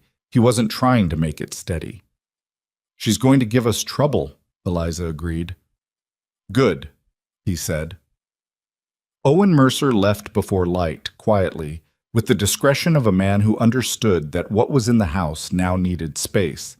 He shook Gideon's hand at the door and said, "She's remarkable," meaning Eliza, meaning the birth, meaning the whole of it.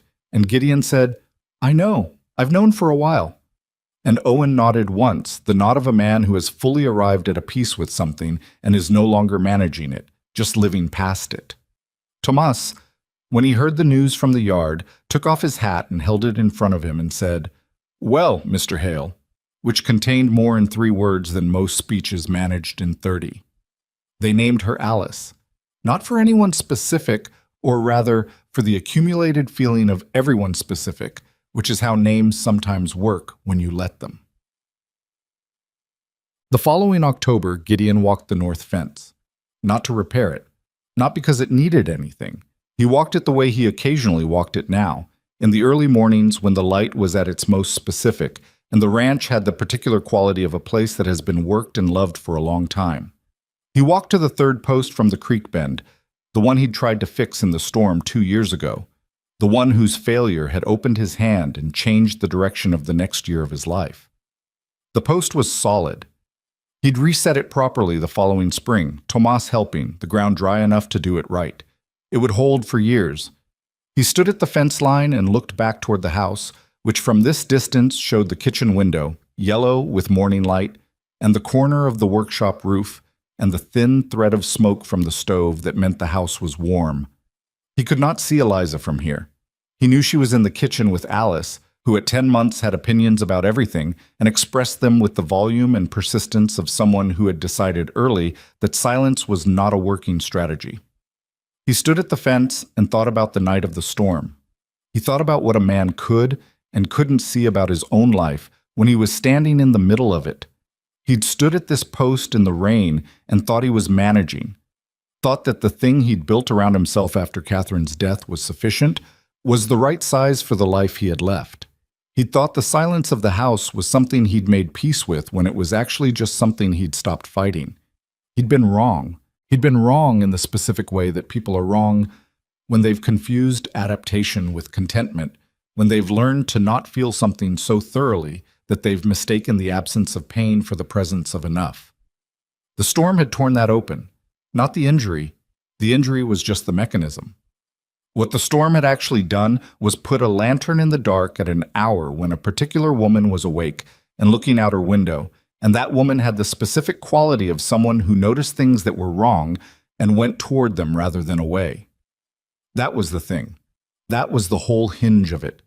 He thought about what it would have cost him to not be found, to have managed the wound himself poorly, to have gone on in the silence of the house for another year and another year after that, not dying exactly, but not fully living either. He was 58 years old, and he had a daughter who shouted her opinions at breakfast, and a wife who would ride 8 miles in uncertain weather because a child's lungs needed attention, and a workshop visible from where he stood that had become the thing it was built to be. He was not a man who believed in luck in any clean sense. He believed in work, in the accumulation of decisions, in the way character either prepared you for things or didn't. But he also believed, and this was something he'd arrived at without ceremony, just by living past 50, that there were moments in a life where the ground shifted beneath you, and everything that came after was different from everything that came before, and that recognizing those moments, being willing to walk toward them instead of explaining them away, was not a small thing. He'd almost explained this away. He'd almost, in the first days, in the first weeks, in the specific gravity of the town's opinion and his own sense of what was reasonable to want at his age, he'd almost convinced himself that what was happening was an indulgence, that a man like him had no business wanting what he wanted. The north fence stood solid in the October morning, and he thought, what a waste that would have been. He turned back toward the house. Well, Eliza was at the work table in the workshop when he came back, which meant she'd settled Alice in the house first, which meant Alice had finally cooperated with being put down, which was not guaranteed. She was sorting supplies, making the notes she kept about what needed restocking, doing the ordinary administrative work of a practice that had grown steadily over the past year and a half into something real. She heard him come in and said, without looking up, "The Henderson girl's mother sent word. Ada's cough is back. Do you need to go today? Tomorrow will do." She looked up. "You walked the fence." He looked at her. She always knew, and he'd stopped asking how. "Yeah." She put her pen down. She looked at him with the full attention she gave to things she was assessing, things she wanted to understand accurately. "Are you all right?" "Better than I've been in a long time," he said, which was what he'd said in June of the year before, in the kitchen, when she told him about Alice. It was still the truest thing. Her face did the thing it did when he said the right thing.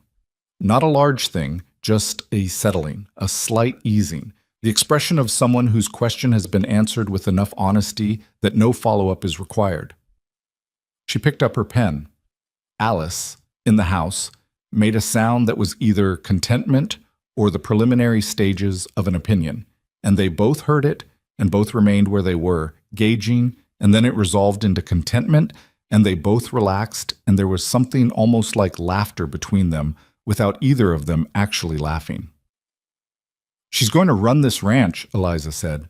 "I know," he said. "I'm trying to decide if that's a problem." "It's absolutely a problem," she said. "We're just going to have it anyway."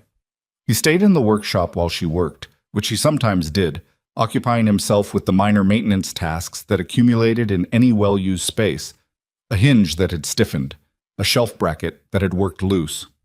He did not talk while she worked.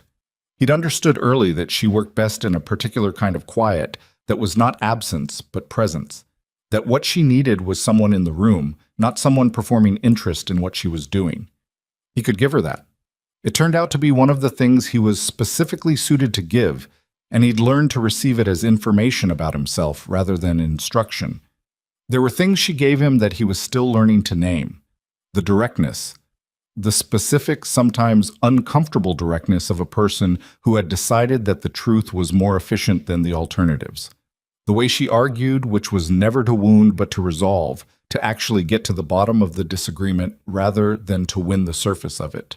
The way she held his daughter, which he found himself watching with a quality of attention that had nothing to do with worry and everything to do with the fact that it was worth watching. She had been right that she was not easy. She had told him she wasn't easy on the morning of their wedding, and he had understood it theoretically and had learned it practically over the months since. She was exacting, she was particular, she was impatient with things she considered insufficient, and she was sometimes not kind when she was tired in the way she'd predicted. She had been wrong about one thing only, which was that she'd suggested she didn't always know how to say when she was struggling, and in practice she was better at this than she'd given herself credit for. Not perfect. Nobody was perfect at it, but better. She said things like, "I'm tired and I need an hour of quiet," which was so straightforward that he'd spent the first month being surprised by it because straightforward people were rarer than they should be. He loved her. He thought this without drama, standing at a slightly stiff hinge in a workshop that smelled of cedar and carbolic solution and the particular dry warmth of a stove working properly. He thought it the way he thought about the fence being solid, not as a conclusion, but as a fact, an ongoing, stable, dependable thing that would require maintenance and would hold. This was what he'd stopped believing he had coming, not happiness as a permanent state, He was old enough to know that was not a real thing. But this, a day with useful work in it, and someone present in the useful work, and the sound of a child in the house that was not silence. Redemption Flats changed around them in the way that small places change. Slowly, in aggregate, the sum of many small revisions that no individual would claim as a shift, but that constituted one nonetheless. It was not a transformation. Nobody reformed their deepest opinions in a season or two. Martha Healy continued to be Martha Healy, and June Pratt continued to be June Pratt. And there were people in the town who would always have a version of the story they preferred over the real one, who would always see Eliza's marriage as an eccentricity or an error, even as the evidence accumulated to the contrary. But the workshop changed the practical reality of things, and practical reality has a way of adjusting opinion over time, even when opinion resists adjusting. The families who'd come to the workshop and received competent, careful treatment came back and brought other families. The children who'd been treated there grew up, and their parents had a direct experience to weigh against the gossip, and direct experience is harder to dismiss. Owen Mercer's professional regard, expressed in the correspondence they maintained, in the occasional referral, in the quiet way he mentioned her name when patients needed something he couldn't provide, conferred a legitimacy that the town understood and respected. Claire came twice in the first year and 3 times in the second, which was more than practical and less than she would have liked, and spent portions of each visit being the most involved aunt in the history of New Mexico territory, as she had promised. She and Gideon had arrived at an understanding that was not simple and was not warm exactly, but was genuine, which was better than warm in some ways because genuine lasted without effort. He respected her intelligence and told her so directly, which she hadn't expected and which she'd filed carefully in the same place she'd filed his letter asking permission. The ranch prospered in the plain sense of a working ranch that is worked well. Tomas stayed, and a second hand named Robert joined in the spring of the second year, and the north herd expanded in the way herds expand when the pasture management is sound. These were not dramatic facts. They were the facts of a place that was functioning, that had enough in it to sustain itself, and occasionally more than enough. None of it was the life Eliza had been able to picture in advance. That was the thing she returned to sometimes, in the quiet moments, in the early mornings before Alice was awake. She had stood in her small house on the Caffrey property and tried to see her life ahead of her and seen something correct and airless, a life that made sense in every dimension except the one where she actually lived inside it. She could not have pictured this. She could not have built this in her imagination from the material she'd had available to her then. What she knew now, having lived past the fear and the town's opinion and her own calculations about grief and time, was that the life you couldn't picture in advance was not necessarily the one you shouldn't have. Sometimes it was the only one that actually fit. And sometimes, not always, not reliably, not as a promise you could make to anyone, the storm that seems like the worst thing is just the thing that moves the ground and shifts the post and puts a lantern in the dark at the right hour for the right person to see it.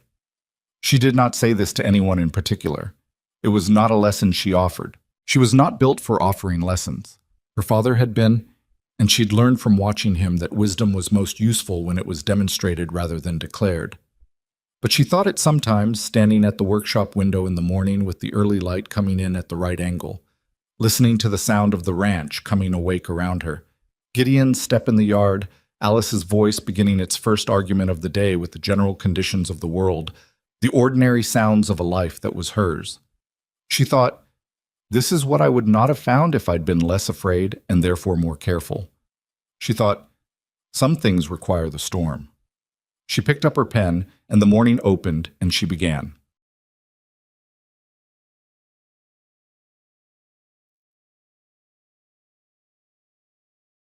Oh no, I know.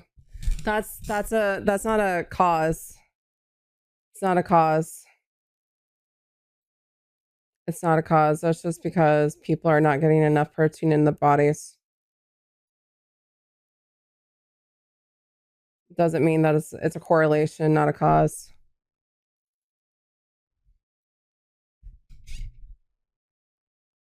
It's because people are not getting enough protein, like I said.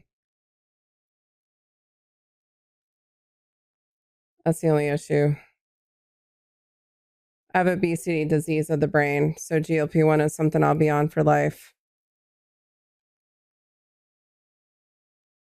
I literally have the disease of obesity in the brain that causes me not to be able to have the same hunger cues as other people.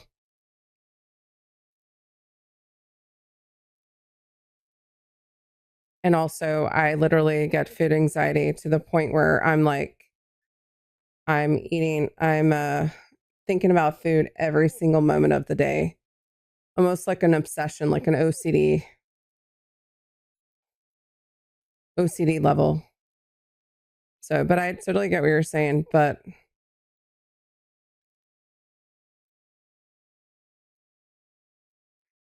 exactly, Cranston.